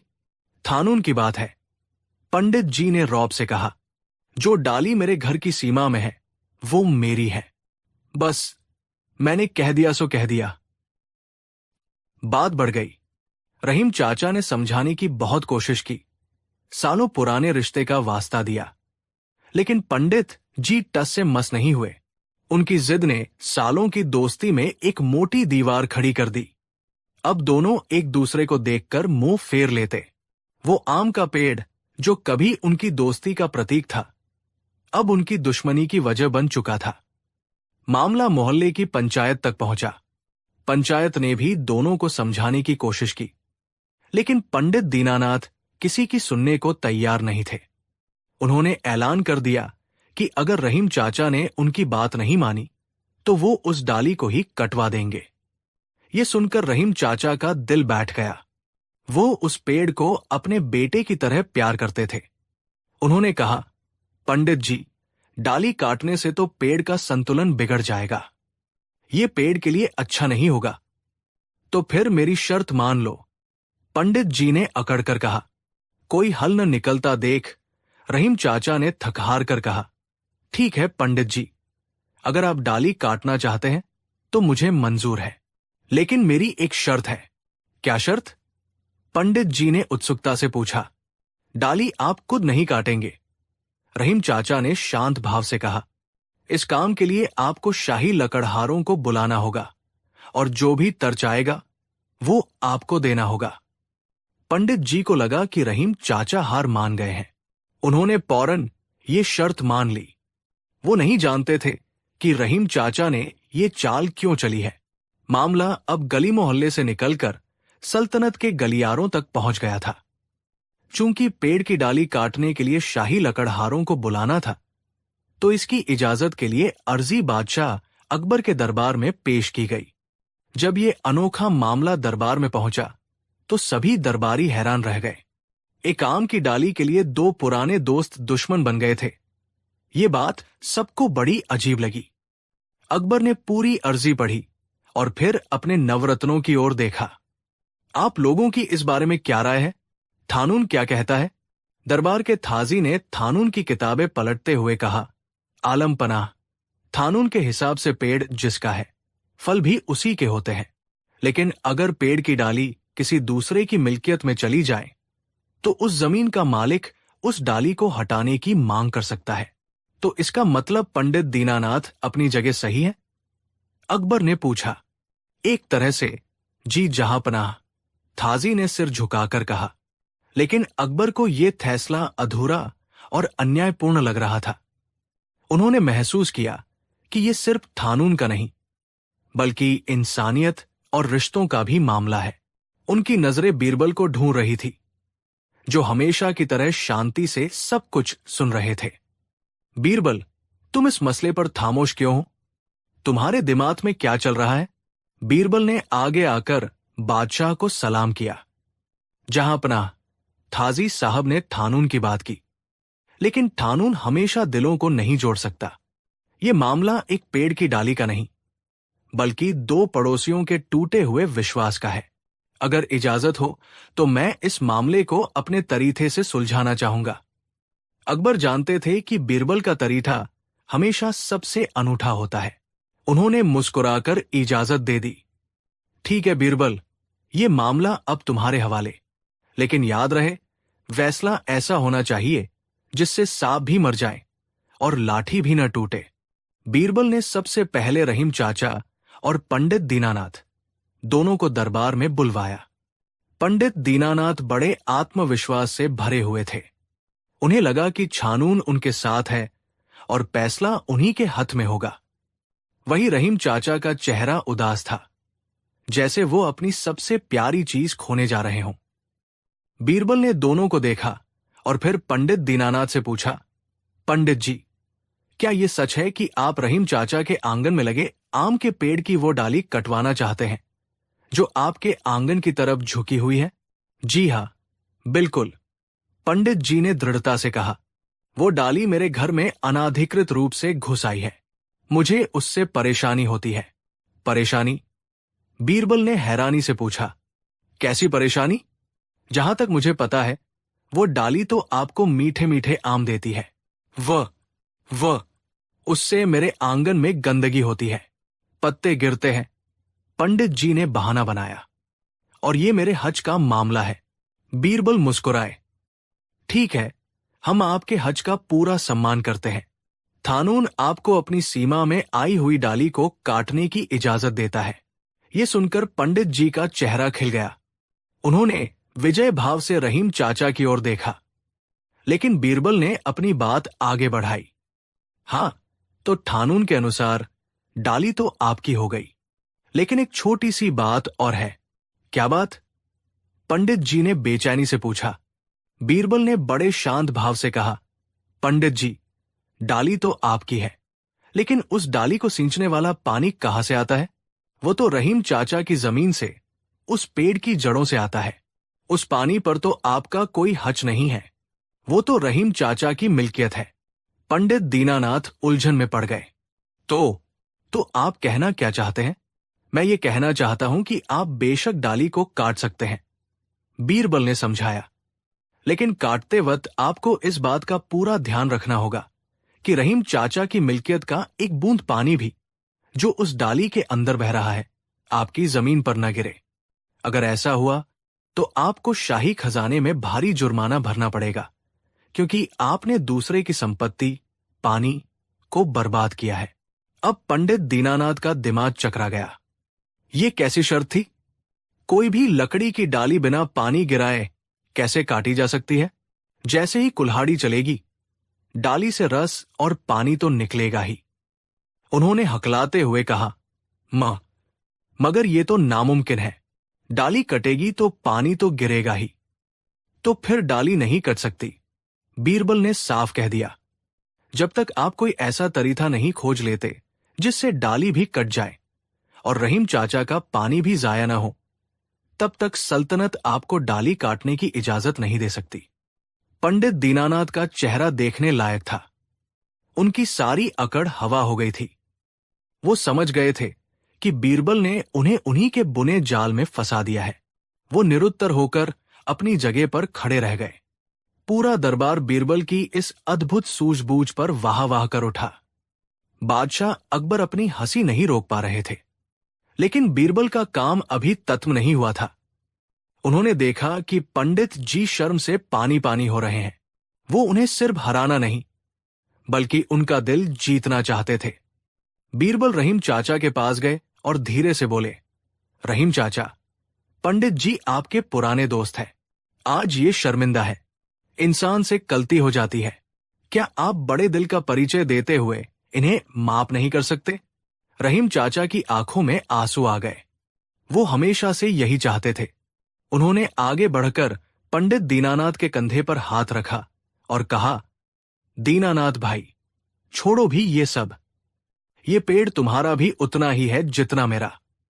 आज से इस पेड़ के सारे फल तुम्हारे हुए। मुझे सिर्फ मेरा पुराना दोस्त वापस चाहिए। ये सुनकर पंडित दीनानाथ की आंखों से भी पश्चाताप के आंसू बन निकले। उन्होंने रहीम चाचा को गले लगा लिया। मुझे माश कर दो रहीम भाई, मैं लालच में अंधा हो गया था। मैंने एक बेजुबान पेड़ के लिए अपने सगे भाई जैसे दोस्त का दिल दुखाया। मुझे फल नहीं, तुम्हारी दोस्ती चाहिए। दरबार में मौजूद हर व्यक्ति की आंखें नम हो गई। दो बिछड़े हुए दोस्त फिर से एक हो गए थे। वो आम का पेड़ जो उनकी दुश्मनी का कारण बना था, अब उनके पुनर्मिलन का गवाह बन गया। बादशाह अकबर ने अपनी जगह से उठकर कहा, बीरबल, आज तुमने सिर्फ एक डाली नहीं बचाई, तुमने एक रिश्ते को टूटने से बचाया है। तुमने ये साबित कर दिया है कि सबसे बड़ा ठानून इंसानियत का थानून है, और सबसे बड़ा फैसला वह है जो दिलों को जोड़े, तोड़े नहीं। उन्होंने ऐलान किया, आज से ये आम का पेड़ शाही दोस्ती का पेड़ कहलाएगा, और इसके फल दोनों पड़ोसी मिलकर बांटेंगे। और सल्तनत की तरफ से हर साल इन दोनों दोस्तों के घर ईद और दिवाली पर शाही उपहार भेजे जाएंगे, ताकि इनकी दोस्ती की मिसाल हमेशा कायम रहे। उस दिन के बाद रहीम चाचा और पंडित दीनानाथ की दोस्ती पहले से भी ज्यादा गहरी हो गई, और वो आम का पेड़ पहले से भी ज्यादा मीठे फल देने लगा, जैसे वो भी दो दोस्तों के मिलन की खुशी मना रहा हो। ये कहानी पीढ़ियों तक सुनाई जाती रही, इस बात का सबूत बनकर कि कैसे बीरबल की बुद्धिमानी ने न सिर्फ एक लड़ाई का समाधान किया, बल्कि नधरत की जमीन पर मोहब्बत के फूल भी खिला दिए। कहानी 6। बात उन दिनों की है जब शहंशाह अकबर के नाम का सूरज हिंदुस्तान के आसमान पर अपनी पूरी आबोताब से चमक रहा था। उनकी सल्तनत में अमन था, खुशहाली थी और न्याय का बोलबाला था। आगरा का किला न केवल सत्ता का केंद्र था, बल्कि इल्म-ओ-दब और पन का भी एक ऐसा संगम था जहां दूर दूर से गुणी जन अपनी काबिलियत का लोहा मनवाने आते थे। एक रोज फारस की सरजमीन से एक महान विद्वान और फलस्फी हकीम जर्रार मुतलिया दरबार में हाजिर हुए। हकीम जर्रार अपने ज्ञान के लिए जितना प्रसिद्ध थे, उससे कहीं ज्यादा अपने दंभ और अपनी तीखी जबान के लिए जाने जाते थे। उन्हें अपनी अतल पर इतना नाज था कि वह दुनिया के किसी भी विद्वान को अपने सामने तुच्छ समझते थे। उन्होंने अकबर की और उनके नवरत्नों की बुद्धिमानी की बड़ी तारीफें सुनी थी, खासकर बीरबल की। वो इसी बात का इम्तिहान लेने आए थे कि इन बातों में हकीकत कितनी है और अफसाना कितना। दीवान-ए-ताश में दरबार सजा हुआ था। अकबर अपने भव्य सिंहासन पर विराजमान थे और उनके नवरत्न अपनी अपनी जगहों पर मौजूद थे। हकीम जर्रार ने शाही अदबो गायदों के साथ बादशाह को सलाम किया। अकबर ने भी उनका पूरा मान सम्मान किया और उन्हें अपने पास एक विशेष आसन पर बिठाया। कुछ देर सल्तनत के मामलों और पारस के हालचाल पर गुफ्तगू होती रही। फिर हकीम जर्रार अपने असली मकसद पर आए। उन्होंने अपनी दाढ़ी पर हाथ फेरते हुए एक रहस्यमयी मुस्कान के साथ कहा, आलम पनाह, मैंने आपके दरबार और आपके नवरत्नों की बुद्धिमानी के बहुत किस्से सुने हैं। कहते हैं कि यहां हर उलझी हुई पहेली का हल है और हर मुश्किल सवाल का जवाब। अगर इजाजत हो तो मैं भी आपके दरबार की अत्ल के सामने एक छोटी सी गुत्थी पेश करना चाहूंगा। अकबर को चुनौतियां पसंद थी। उन्होंने गर्व से अपने दरबारियों की ओर देखा और कहा, हकीम साहब, जरूर पूछिए। हमें खुशी होगी अगर हमारा कोई भी दरबारी आपकी जिज्ञासा को शांत कर सका। हकीम जर्रार अपनी जगह से उठे, पूरे दरबार पर एक सरसरी निगाह डाली और फिर अपनी भारी आवाज में बोले, मेरा सवाल बड़ा सीधा सा है, पर उसका जवाब उतना ही गहरा है। मैं जानना चाहता हूं कि इस कायनात में वो कौन सी एक चीज है जो पानी में रहकर भी, पानी में डूबकर भी, पानी से कभी गीली नहीं होती। सवाल सुनकर पूरे दरबार में एक गहरा सन्नाटा छा गया। ये कैसा सवाल था? पानी का तो स्वभाव ही गीला करना है। ऐसी कौन सी चीज हो सकती है जो उसके स्वभाव को ही चुनौती दे दे? दरबार के बड़े बड़े विद्वान और मंत्री एक दूसरे का मुंह ताकने लगे। अकबर ने अपने दरबारियों को उकसाते हुए कहा, क्या बात है, आप सब खामोश क्यों हो गए? जवाब दीजिए हकीम साहब के सवाल का। सबसे पहले मुल्ला दोप्याजा ने अपनी समझ का घोड़ा दौड़ाया। वो बोले, हुजूर, इसका जवाब तो तेल है। तेल पानी पर तैरता है और उससे मिलता नहीं। हकीम जर्रार तिरस्कार से मुस्कुराए। मुल्ला जी, तेल पानी पर एक परत बना लेता है, लेकिन वो पानी के संपर्क में तो आता ही है। अगर आप तेल की एक बूंद को पानी में डालकर निकालेंगे तो उस पर पानी की बूंदें चिपकी मिलेंगी। मेरा सवाल उस चीज के बारे में है जो पानी में रहकर भी बिल्कुल सूखी रहती है। फिर एक और मंत्री, जो खुद को बड़ा वैज्ञानिक समझते थे, ने कहा, इसका उत्तर कमल का पत्ता है। कमल का पत्ता पानी में रहता है, पर उस पर पानी की एक बूंद भी नहीं ठहरती। हकीम जर्रार ने सिर हिलाया। जनाब, ये भी सही जवाब नहीं। कमल का पत्ता पानी को अपने ऊपर ठहरने नहीं देता। ये उसकी सतह की खासियत है, लेकिन वो पानी को छूता तो है ही। मैं उस चीज की बात कर रहा हूं जिसका पानी से कोई भौतिक संपर्क ही नहीं होता, भले ही वो पानी के अंदर ही क्यों न दिखाई दे। अब तो दरबारियों के दिमाग चकरा गए। किसी ने मोम का जिक्र किया, किसी ने पारे का, तो किसी ने हवा के बुलबुले का। लेकिन हकीम जर्रार हर जवाब को अपने तीखे तर्कों से काट देते। अकबर का चेहरा चिंता से गंभीर होने लगा था। ये अब सिर्फ एक सवाल नहीं रहा था, ये उनके दरबार की इज्जत का सवाल बन गया था। उनकी नजरें बीरबल को ढूंढ रही थी, जो हमेशा की तरह एक कोने में शांत खड़े थे, और उनके चेहरे पर हल्की सी मुस्कान थी, जैसे वो इस पूरी दिमागी कसरत का आनंद ले रहे हों। अकबर ने कहा, बीरबल, पूरा दरबार खामोश है। क्या तुम्हारे पास भी इस पहेली का कोई हल नहीं? बीरबल ने अदब से झुककर कहा, जहांपनाह, सवाल जितना गहरा है उसका जवाब उतना ही सरल। लेकिन ऐसे गहरे सवालों के जवाब सोचने के लिए वक्त और सुकून चाहिए होता है। अगर आप और हकीम साहब मुझे 7 दिन की मोहलत दे तो मैं वादा करता हूं कि 8वें दिन दरबार में इसका जवाब पेश करूंगा। हकीम जर्रार जोर से हंसे। 7 दिन? अरे भाई, इसमें सोचने जैसा है क्या? या तो जवाब मालूम होता है या नहीं। जैर, अगर तुम्हें अपनी नाकामी को 7 दिन के लिए टालना ही है तो मुझे कोई ऐतराज नहीं। हम 8वें दिन यहीं मिलेंगे। अकबर ने बीरबल को इजाजत दे दी। दरबार बर्खास्त हो गया। दूसरे दरबारी मन ही मन खुश थे। उन्हें पूरा यकीन था कि बीरबल ने अपनी हार को टालने के लिए समय मांगा है। 7 दिन बाद जब वो थाली हाथ लौटेंगे तो बादशाह के सामने उनकी बड़ी किरकिरी होगी। अगले दिन से बीरबल ने अपनी खोज शुरू की, लेकिन वो किसी किताब या किसी ज्ञानी पंडित के पास नहीं गए। उन्होंने अपने तरीके से जवाब ढूंढना शुरू किया। वो घंटों यमुना नदी के किनारे बैठते और पानी की लहरों को, उसमें तैरती मछलियों को और पानी पर उड़ते परिंदों को देखते रहते। वो शहर के कुम्हारों के पास गए, धोबियों के घाट पर बैठे और बच्चों को तालाब में खेलते हुए देखा। दिन बीतते जा रहे थे। पहला, दूसरा, तीसरा, छठा दिन भी गुजर गया। महल में कानाफूसी शुरू हो गई कि बीरबल हार मान चुके हैं और शायद शर्म के मारे शहर छोड़कर ही चले गए हैं। अकबर की चिंता भी बढ़ने लगी थी। उन्होंने बीरबल को बुलवाया। बीरबल, कल 7वां दिन है, क्या तुम्हें जवाब मिला? अगर नहीं मिला तो साफ साफ बता दो, हम अपनी हार स्वीकार कर लेंगे। मैं तुम्हें किसी शारसी हकीम के सामने शर्मिंदा होते नहीं देख सकता। बीरबल ने मुस्कुराकर कहा, जहांपनाह, आपने मुझ पर भरोसा किया है, उस भरोसे को मैं टूटने नहीं दूंगा। जवाब मुझे मिल चुका है, बस कल दरबार में उसे पेश करने का तरीका सोच रहा हूं। यह सुनकर अकबर की जान में जान आई।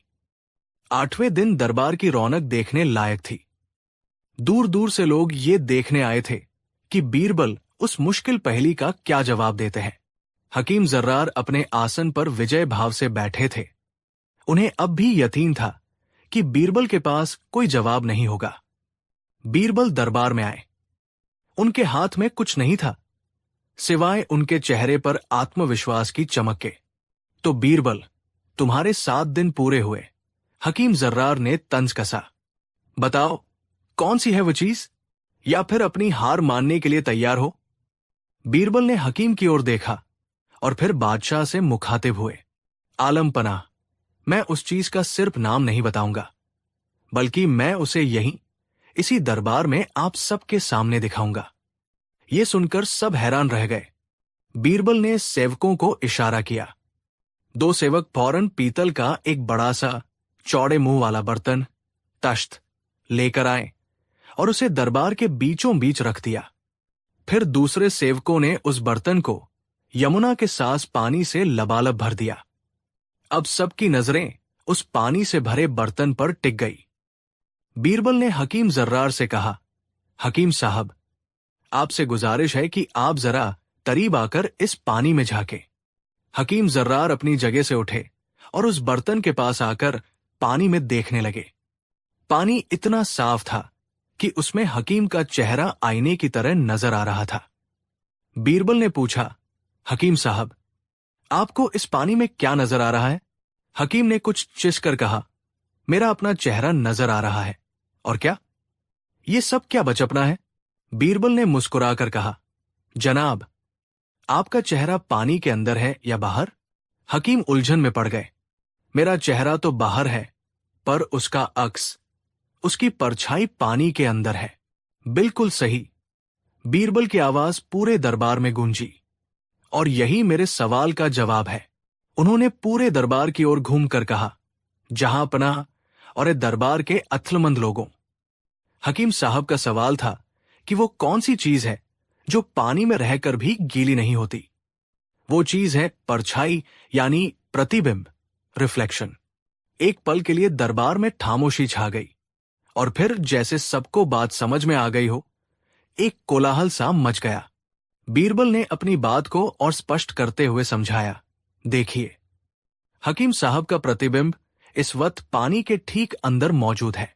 हम सब उसे देख सकते हैं, लेकिन क्या वह गीला है? नहीं, क्योंकि प्रतिबिंब प्रकाश की एक लीला है, एक छवि है। उसका कोई भौतिक वजूद नहीं होता।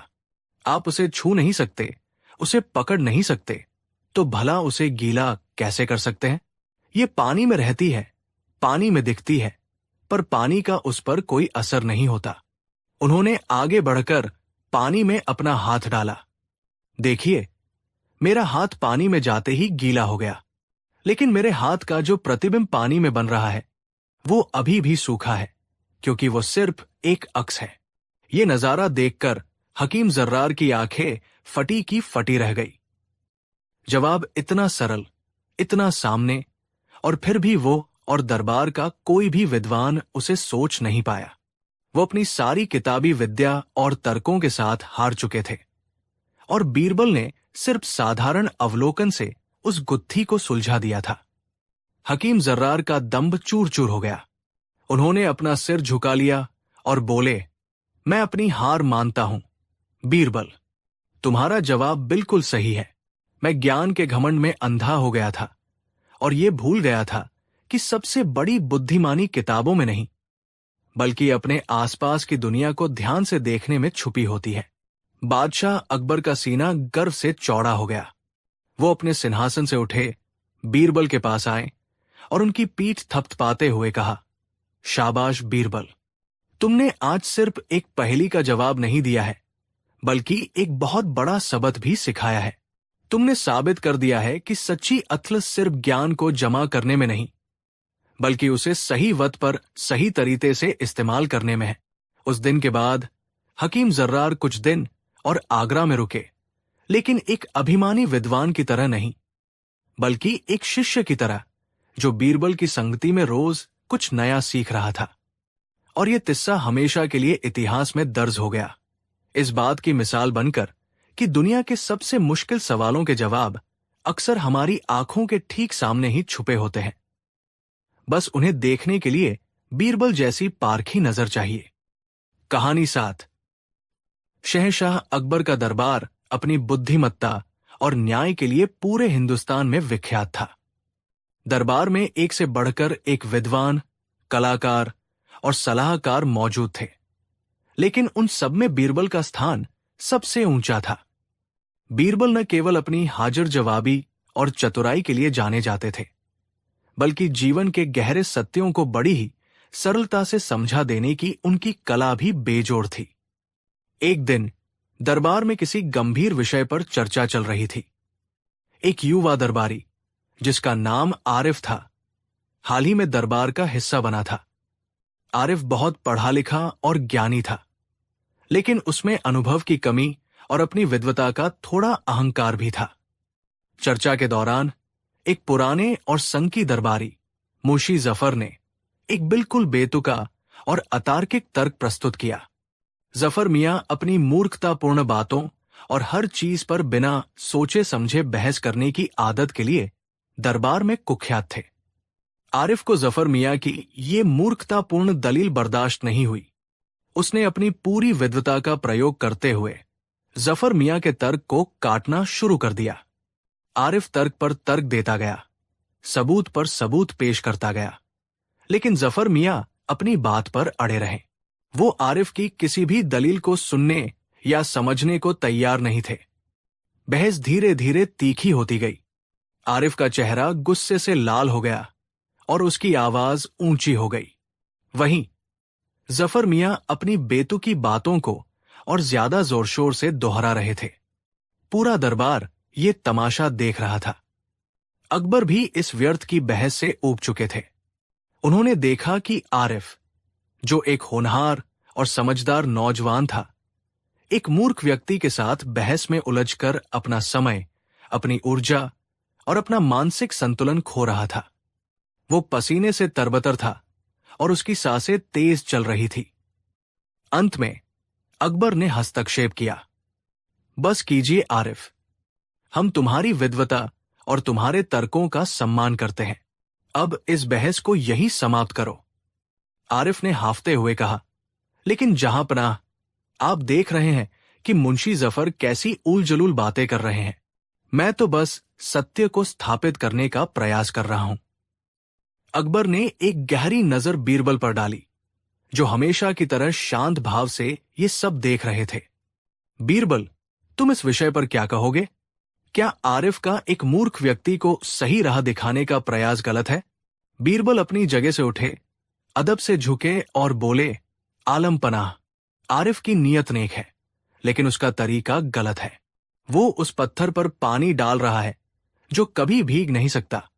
वो एक ऐसी दीवार से सिर टकरा रहा है जो कभी नहीं गिरेगी। तुम्हारा मतलब क्या है बीरबल? साफ साफ कहो, अकबर ने कहा।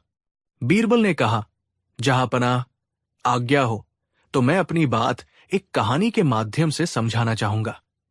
ये कहानी बताएगी कि मूर्खों से बहस क्यों नहीं करनी चाहिए। दरबार में एकदम शांति छा गई।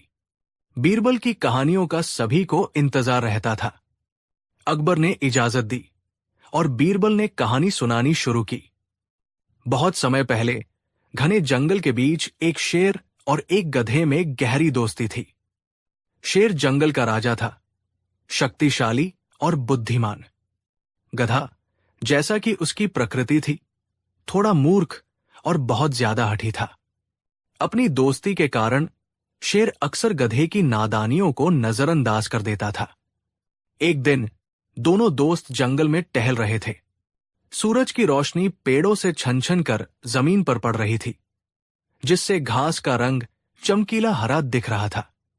गधे ने जमीन पर उगी मुलायम और रसीली घास को देखते हुए कहा, वाह दोस्त, आज आसमान कितना नीला है और ये घास भी कितनी नीली है। आज तो खाने का मजा ही आ जाएगा। शेर ने चौंक कर गधे की तरफ देखा। क्या कहा तुमने? घास नीली है? हां, बिल्कुल नीली है। तुम्हें दिखाई नहीं दे रहा? गधे ने पूरे आत्मविश्वास से कहा। शेर ने हंसते हुए कहा, मेरे प्यारे दोस्त, लगता है तुम्हारी आंखों में कोई समस्या है। घास नीली नहीं, हरी होती है। देखो, इसका रंग हरा है। गधे ने जिद करते हुए कहा, नहीं, ये नीली है। मैं कह रहा हूं ना, ये नीली है। तुम राजा हो तो क्या हुआ? तुम्हें रंगों की पहचान नहीं है क्या? अब शेर को थोड़ा गुस्सा आया। उसने समझाने की कोशिश की, देखो, मैं जंगल का राजा हूं। मैंने पूरी दुनिया देखी है। मैंने हमेशा घास को हरे रंग का ही पाया है। हरा, समझ गए? मैं कुछ नहीं समझूंगा। गधा अड़ गया। तुम अपनी ताकत के दम पर झूठ को सच साबित करना चाहते हो। मैं कहता हूं घास नीली है और बस नीली है। उनकी बहस बढ़ती गई। शेर तर्क देता, गधा अपनी मूर्खता पर अड़ा रहता। शेर ने उसे दूसरे पेड़ों और पत्तों का उदाहरण दिया, लेकिन गधे पर कोई असर नहीं हुआ। वो बार बार एक ही बात दोहराता रहा, घास नीली है, घास नीली है, घास नीली है। जंगल के दूसरे जानवर भी इकट्ठा हो गए और ये अजीब बहस देखने लगे। कुछ जानवर गधे की मूर्खता पर हंस रहे थे, तो कुछ शेर की बेबसी पर। शेर के लिए ये उसकी प्रतिष्ठा का सवाल बन गया था। वो जंगल का राजा था और एक गधा उसे सबके सामने गलत साबित कर रहा था। गुस्से और हताशा में शेर की आवाज भी ऊंची हो गई। वो दहाड़ने लगा, चुप हो जाओ मूर्ख, घास हरी होती है। गधे ने भी अपनी पूरी ताकत से ढेंचू ढेंचू करना शुरू कर दिया, नीली है, नीली है, नीली है। ये शोरगुल इतना बढ़ गया कि जंगल के सबसे पुराने और बुद्धिमान प्राणी उल्लू महाराज, जो दिन में अपनी गुफा में सोते थे, उनकी नींद टूट गई। वो बाहर आए और पूछा, क्या बात है? इतना कोलाहल क्यों हो रहा है? शेर ने गुस्से में कहा, देखिए उल्लू जी, ये गधा कह रहा है कि घास नीली होती है। मैं इसे कब से समझाने की कोशिश कर रहा हूं, लेकिन ये मानने को तैयार ही नहीं है। गधे ने बीच में ही कहा, उल्लू जी, आप ही न्याय कीजिए। ये शेर अपनी ताकत के जोर पर मुझे झूठा ठहरा रहा है। आप बताइए, घास का रंग क्या है? उल्लू ने एक नजर घास पर डाली, फिर गधे को देखा और फिर शेर को। उसके चेहरे पर एक गंभीर भाव था। उसने कुछ देर सोचा और फिर अपना फैसला सुनाया। मैंने दोनों पक्षों की दलीलें सुनी। सारे सबूतों को देखने के बाद मैं इस नतीजे पर पहुंचा हूं कि घास का रंग नीला है। यह सुनते ही गधे ने खुशी के मारे उछलना शुरू कर दिया। देखा, देखा, मैंने कहा था ना, उल्लू जी ने न्याय कर दिया। मैं सही था, तुम गलत थे। फिर उल्लू ने अपना फैसला पूरा किया।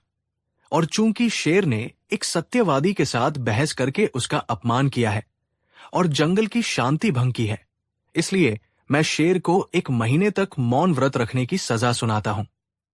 यह सुनकर शेर के तो होश ही उड़ गए। क्या ये कैसा न्याय है? आप जानते हैं कि घास हरी होती है, फिर भी आपने गधे को सही ठहराया और मुझे सजा दे दी। क्यों? गधा अपनी जीत का जश्न मनाता हुआ वहां से चला गया। जब वो आंखों से ओझल हो गया तो उल्लू ने शेर के पास आकर धीरे से कहा, महाराज, मैं भी जानता हूं और आप भी जानते हैं कि घास हरी होती है, तो फिर आपने ऐसा अन्यायपूर्ण फैसला क्यों दिया?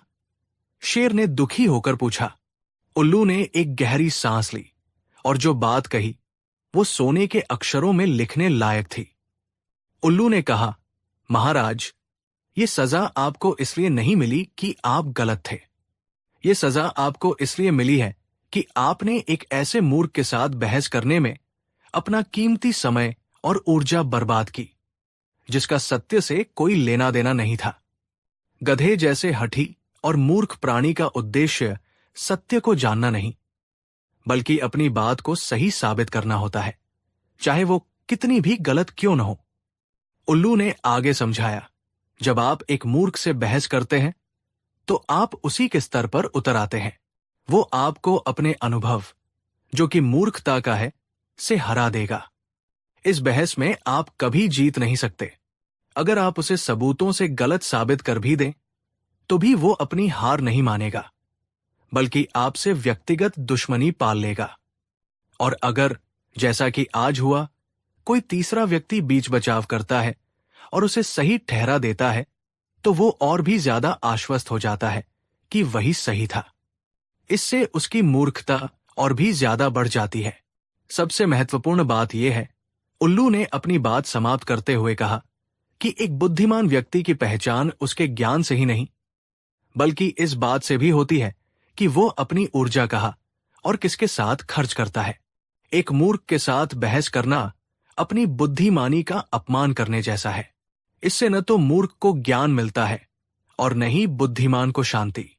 इसलिए सबसे बड़ी बुद्धिमानी यही है कि ऐसे लोगों को अनदेखा कर दिया जाए और उन्हें उनकी अपनी दुनिया में खुश रहने दिया जाए।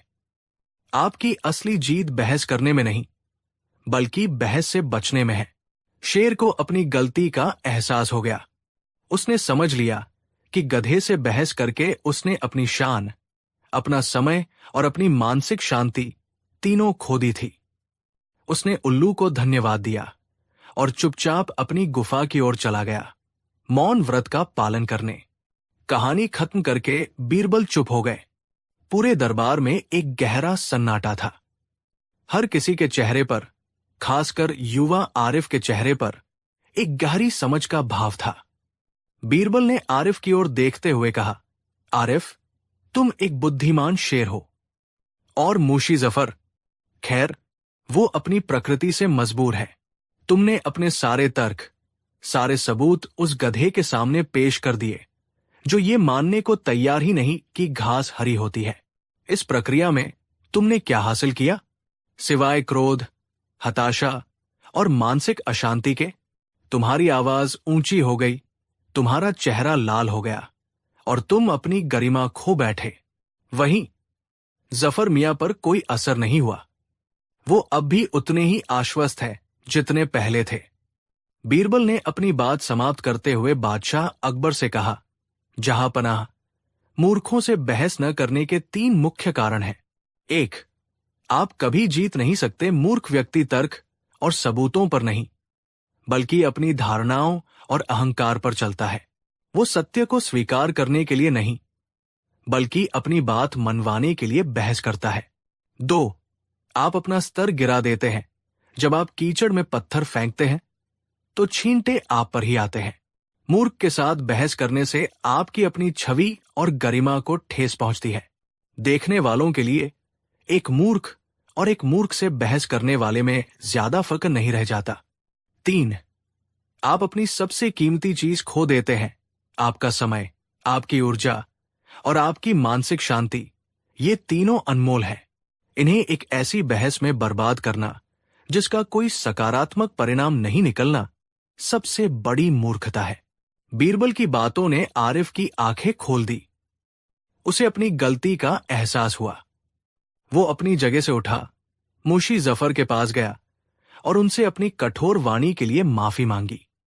फिर उसने बादशाह से कहा, जहां पनाह, मैं बीरबल जी का आभारी हूं। आज मैंने किताबों से भी बड़ा सबक सीखा है। मैं वादा करता हूं कि भविष्य में मैं अपनी ऊर्जा सही जगह लगाऊंगा। अकबर मुस्कुराए। उन्होंने बीरबल की बुद्धिमानी की प्रशंसा की और दरबार में ये नियम बना दिया कि किसी भी व्यर्थ की बहस को बढ़ावा नहीं दिया जाएगा। उस दिन के बाद दरबार का माहौल और भी ज्यादा रचनात्मक और सकारात्मक हो गया और ये कहानी पीढ़ियों तक सुनाई जाती रही, इस शाश्वत सत्य को याद दिलाने के लिए कि सबसे बड़ी बुद्धिमानी अक्सर चुप रहने और मूर्खों के साथ बहस से बचने में ही होती है। कहानी 8। मुतलिया सल्तनत के सुनहरे दौर में, जब शहंशाह जलालुद्दीन मोहम्मद अकबर का परचम पूरे हिंदुस्तान पर लहराता था, उनकी राजधानी आगरा न केवल अपनी भव्य इमारतों और गुलजार बाजारों के लिए जानी जाती थी, बल्कि न्याय और बुद्धिमानी के लिए भी उसका एक अलग मुकाम था। इस न्याय की मशाल को थामे हुए थे बादशाह अकबर के सबसे प्रिय सलाहकार, उनके नवरत्नों में से एक बीरबल। बीरबल की चतुराई के सिस्से दूर दूर तक मशहूर थे। कोई भी गुत्थी ऐसी न थी जिसे बीरबल अपनी सूझबूझ से सुलझा न सके। उन्हीं दिनों आगरा में एक सेठ हुआ करता था जिसका नाम था दयाराम। सेठ दयाराम शहर के सबसे अमीर व्यापारियों में से एक था। उसके पास सोने चांदी, हीरे मोतियों के अंबार थे। उसकी हवेलियां आसमान से बातें करती थी और उसके व्यापार का जाल काबुल से लेकर बंगाल तक फैला हुआ था। ऊपरी तौर पर सेठ दयाराम बड़ा धर्मात्मा और परोपकारी बनता था। वो मंदिरों में दान देता, गरीबों को लंगर खिलाता और बादशाह के खजाने में भी समय समय पर नजराना पेश करता रहता था। उसकी छवि एक ऐसे आदर्श नागरिक की थी जिस पर सल्तनत को गर्व हो। लेकिन सिक्के का हमेशा एक दूसरा पहलू भी होता है। सेठ दयाराम की असलियत कुछ और ही थी। वो जितना बड़ा धर्मात्मा होने का दिखावा करता था, अंदर से उतना ही बड़ा सूदखोर, मक्कार और बेईमान था। वो छोटे व्यापारियों का माल हड़प लेता, किसानों को कर्ज के जाल में फंसाकर उनकी जमीनें अपने नाम करवा लेता और सल्तनत के करों में भारी हेराफेरी करता था। उसने अपनी दौलत का साम्राज्य दूसरों के आंसुओं और बद्दुओं की नींव पर खड़ा किया था। लेकिन उसकी चालाकी ऐसी थी कि आज तक कोई भी उसे रंगे हाथों पकड़ नहीं सका था। एक रोज सुबह सुबह पूरे आगरा में सनसनी फैल गई।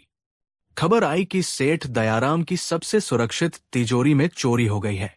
ये कोई मामूली चोरी नहीं थी। सेठ की हवेली किसी किले से कम न थी। हर कोने पर मजबूत पहरेदार, लोहे के भारी दरवाजे और तिजोरी तक पहुंचने के लिए 7 तालों का एक जटिल तंत्र। ऐसे में चोरी हो जाना किसी जादू टोने से कम नहीं था। सेठ दयाराम छाती पीटता हुआ, रोता बिलखता दरबार में हाजिर हुआ। उसने अकबर के कदमों में अपनी पगड़ी रख दी और दहाड़े मारकर रोने लगा। दुहाई हो आलमपनाह, मैं लुट गया, बर्बाद हो गया। मेरी जिंदगी भर की कमाई एक ही रात में चोर ले उड़े। अगर आपकी सल्तनत में मेरे जैसा व्यापारी सुरक्षित नहीं है तो आम आदमी का क्या होगा? न्याय कीजिए जहांपनाह, मेरे साथ न्याय कीजिए। अकबर को बड़ा क्रोध आया। ये उनकी सल्तनत की इज्जत का सवाल था। उन्होंने फौरन शहर के कोतवाल को तलब किया और हुक्म दिया, कोतवाल साहब, हम आपको 3 दिन की मोहलत देते हैं। या तो चोर हमारे सामने होगा या फिर आपकी गर्दन। जाइए, जमीन आसमान एक कर दीजिए, लेकिन चोर को ढूंढ निकालिए। कोतवाल ने अपनी पूरी ताकत झोंक दी। शहर की नाकेबंदी कर दी गई। हर आने जाने वाले की तलाशी होने लगी और पुराने सारे चोरू चक्कों को हवालात में डालकर उनकी जमकर धुनाई की गई।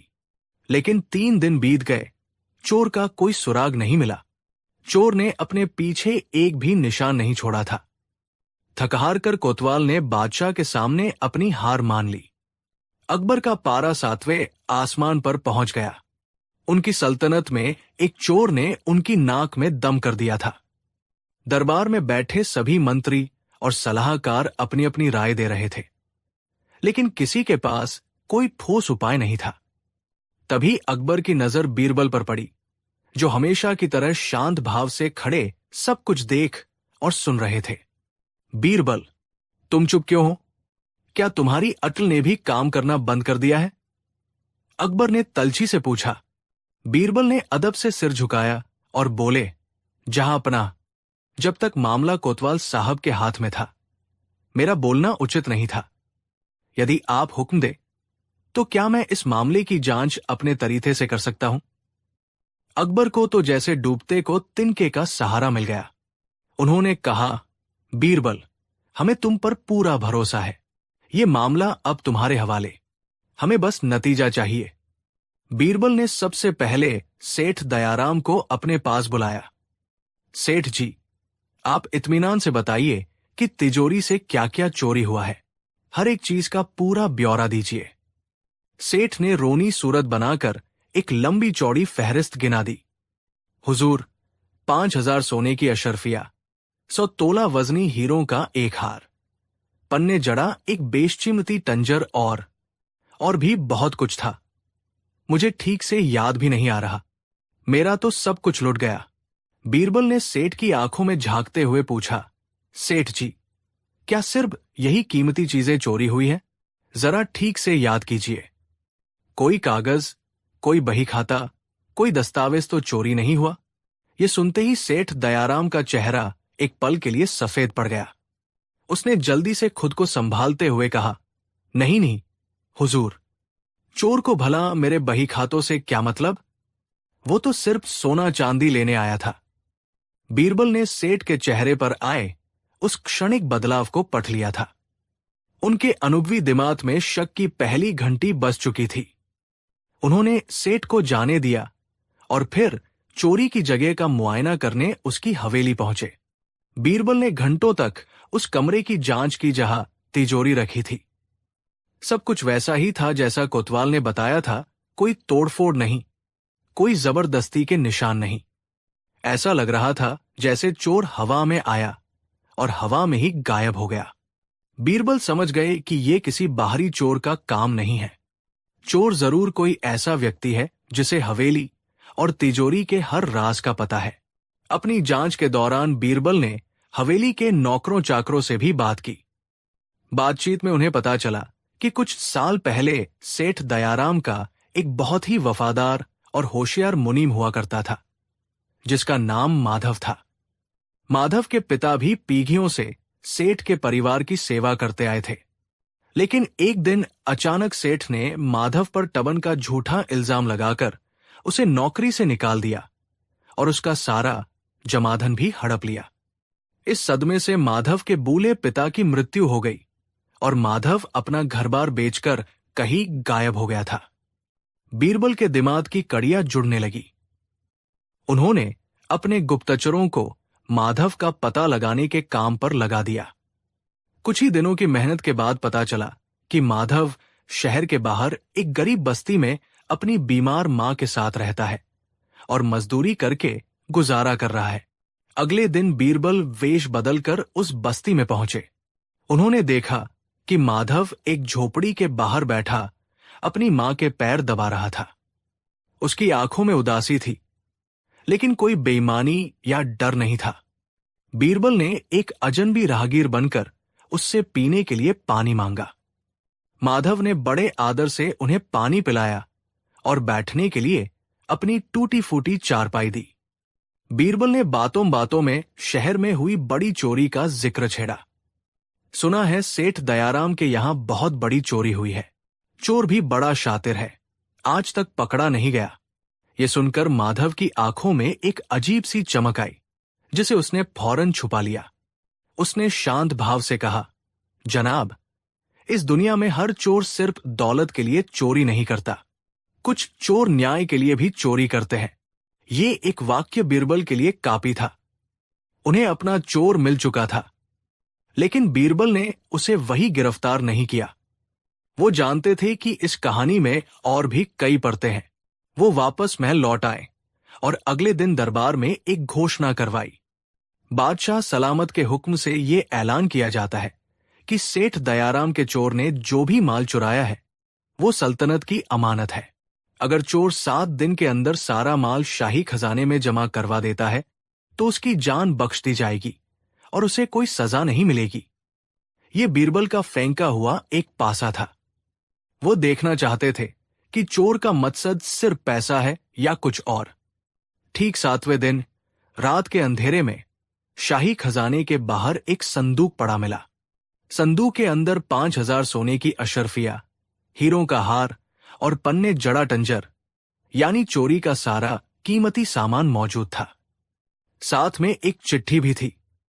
चिट्ठी में लिखा था, आलम पनाह, मैंने आपकी अमानत लौटा दी है, लेकिन एक चीज है जो मैंने नहीं लौटाई, क्योंकि वो न तो सेठ दयाराम की है और न ही सल्तनत की। वो उन हजारों बेबस लोगों की है जिन्हें सेठ ने लूटा है। अगर आप सच्चा न्याय करना चाहते हैं तो चोर को ढूंढने की बजाय सेठ दयाराम के कर्मों की जांच करें। अब पूरा मामला शीशे की तरह साफ हो चुका था। बीरबल ने बादशाह अकबर को पूरी कहानी बताई और अगले ही दिन माधव को दरबार में पेश करने का हुक्म दिया। अगले दिन दरबार खचाखच भरा हुआ था। सेठ दयाराम भी अपनी जगह पर मौजूद था, ये देखने के लिए कि आखिर वो गुस्ताख चोर कौन है। सिपाहियों के बीच जब माधव दरबार में हुआ तो सेठ दयाराम उसे देखकर सन्न रह गया। तो तुम हो वो चोर? अकबर ने गरज कर पूछा। माधव ने बिना किसी डर के सिर उठाकर कहा, जी जहांपनाह, मैंने ही सेठ की तिजोरी से चोरी की है। दरबार में शोर मच गया। सजाए मौत, इसके हाथ काट दिए जाए, जैसी आवाजें गूंजने लगी। सेठ दयाराम ने आगे बढ़कर कहा, देखिए जहांपनाह, ये नमक हराम है। मैंने इसे पाला पोसा और इसने मेरे ही घर में चोरी की। इसे ऐसी सजा मिलनी चाहिए कि कोई दूसरा ऐसी हिम्मत ना कर सके।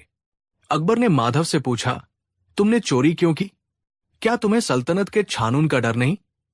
माधव ने कहा, जहांपनाह, मुझे थानून का डर है, इसीलिए मैंने चोरी की। मैं सालों तक सेठ दयाराम के यहां काम करता रहा। मैंने अपनी आंखों से देखा है कि कैसे ये धर्मात्मा का चोला ओढ़कर गरीबों का तून चूसता है। इसने सल्तनत को करों में लाखों का चूना लगाया है। इसने मेरे पिता की जीवन भर की कमाई हड़प ली, उन पर झूठा इल्जाम लगाकर हमें सड़क पर ला दिया। मेरे पिता इसी सदमे में मर गए। मैं हर दरवाजे पर गया, हर अधिकारी से गुहार लगाई, लेकिन इस सेठ के रुतबे और दौलत के आगे किसी ने मेरी नहीं सुनी। जब न्याय के सारे रास्ते बंद हो गए तब मुझे अन्याय का रास्ता अपनाना पड़ा। क्या सबूत है तुम्हारे पास कि तुम सच कह रहे हो? अकबर ने पूछा। सबूत मेरे पास है जहांपनाह, माधव ने कहा। मैंने इसकी तिजोरी से सिर्फ सोना चांदी नहीं चुराया था, मैंने इसका वो काला बही खाता भी चुराया है जिसमें इसके सारे काले कारनामों का हिसाब किताब दर्ज है। ये वही चीज है जिसके चोरी होने का जिक्र सेठ ने आपसे नहीं किया। ये सुनते ही सेठ दयाराम के पैरों तले जमीन खिसक गई। उसका चेहरा पसीने से तर हो गया। माधव ने अपने कपड़ों में छिपाकर रखा हुआ एक मोटा सा बही खाता निकाला और बीरबल के हवाले कर दिया। बीरबल ने बही खाता खोलकर पढ़ना शुरू किया। जैसे जैसे वो पढ़ते जा रहे थे, सेठ दयाराम के चेहरे का रंग उड़ता जा रहा था और बादशाह अकबर की आंखों में गुस्सा बढ़ता जा रहा था। उस बही खाते में सेठ के हर एक गुनाह का कच्चा चिट्ठा था। कैसे उसने अकाल के समय अनाज की जमाखोरी की, कैसे उसने जाली दस्तावेज बनाकर विधवाओं की जमीनें हड़पी और कैसे उसने शाही खजाने को धोखा दिया। सबूत अकाट्य थे। सेठ दयाराम का पर्दाफाश हो चुका था। अकबर क्रोध से सिंहासन से उठ खड़े हुए। धोखेबाज, मक्कार, तूने धर्म की आड़ में इतने गुनाह किए। सिपाही, पकड़ लो इसे। इसकी सारी संपत्ति जब्त करके शाही खजाने में जमा कर दी जाए और इसे जिंदगी भर के लिए काल कोठरी में डाल दिया जाए। सिपाहियों ने सेठ दयाराम को घसीटते हुए बाहर निकाल दिया। दरबार में शांति छा गई। सबकी नजरें अब माधव पर थी।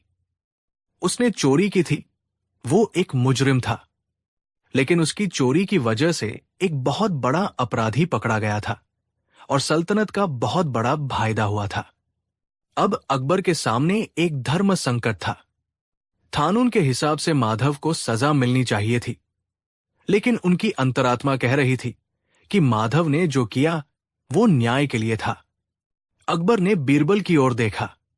बीरबल, अब तुम बताओ, इसके साथ क्या सुलूक किया जाए?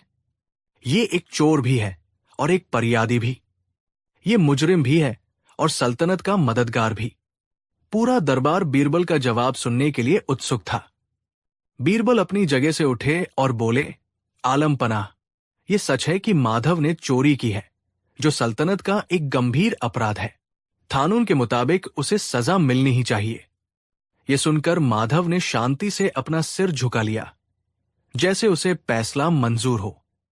बीरबल ने आगे कहा, और कानून ये भी कहता है कि जो कोई सल्तनत के खिलाफ हो रहे बड़े अपराध का पर्दाफाश करता है और खजाने को होने वाले नुकसान को बचाता है, वो इनाम का हकदार होता है। माधव ने सेठ दयाराम के काले कारनामों को उजागर करके सल्तनत की लाखों अशरफियों को डूबने से बचाया है, इसलिए वो एक बड़े इनाम का भी हकदार है। दरबार में बैठे लोग उलझन में पड़ गए। एक ही व्यक्ति को सजा और इनाम दोनों कैसे मिल सकते हैं? बीरबल मुस्कुराए और अपना अंतिम फैसला सुनाया। इसलिए मेरा न्याय ये कहता है कि माधव को उसके चोरी के अपराध के लिए सजा दी जाए, और उसकी सजा यह है कि उसने जो 5,000 अशरफिया चुराई थी, वो उसे सेठ दयाराम को वापस लौटानी होंगी। दरबार में एक पल के लिए सन्नाटा छा गया। फिर लोग समझकर मुस्कुराने लगे। ये कैसी सजा थी? सेठ तो पहले ही जेल में था और उसकी सारी संपत्ति जब्त हो चुकी थी। बीरबल ने अपनी बात पूरी की, और माधव को सल्तनत की मदद करने के लिए इनाम दिया जाए। उसका इनाम यह है कि सेठ दयाराम की जब्त की गई संपत्ति में से 10,000 अशरफिया माधव को दी जाए, ताकि वो अपना नया जीवन शुरू कर सके और अपनी बीमार मां का इलाज करवा सके। वाह बीरबल, वाह! बादशाह अकबर अपने सिंहासन से उठकर बोले, तुमने एक बार फिर साबित कर दिया कि तुमसे बड़ा कोई पारखी नहीं है। ये न्याय न सिर्फ कानून की किताबों पर खरा उतरता है, बल्कि इंसानियत के तठाजों को भी पूरा करता है। अकबर ने माधव को अपने पास बुलाया और कहा, माधव, तुमने गलत रास्ता चुना, लेकिन तुम्हारी नीयत साफ थी। तुम्हारा काम चोरी का था, लेकिन तुम चोर नहीं हो। तुम एक ईमानदार इंसान हो, जिसे हालातों ने मजबूर कर दिया। आज से तुम चोरी के इल्जाम से आजाद हो, और ये इनाम तुम्हारी ईमानदारी का है। माधव की आंखों में आंसू आ गए। उसने झुककर बादशाह को सलाम किया। सालों बाद उसे वो न्याय मिला था जिसके लिए वो भटक रहा था। उस दिन के बाद से पूरे आगरा में ये किस्सा मशहूर हो गया। लोग माधव को ईमानदार चोर के नाम से जानने लगे, और ये कहानी इस बात का प्रतीक बन गई कि अकबर और बीरबल के राज में सिर्फ कर्म को नहीं, बल्कि कर्म के पीछे छुपी नीयत को भी परखा जाता था। न्याय की तराजू पर सिर्फ अपराध नहीं, इंसानियत भी तौली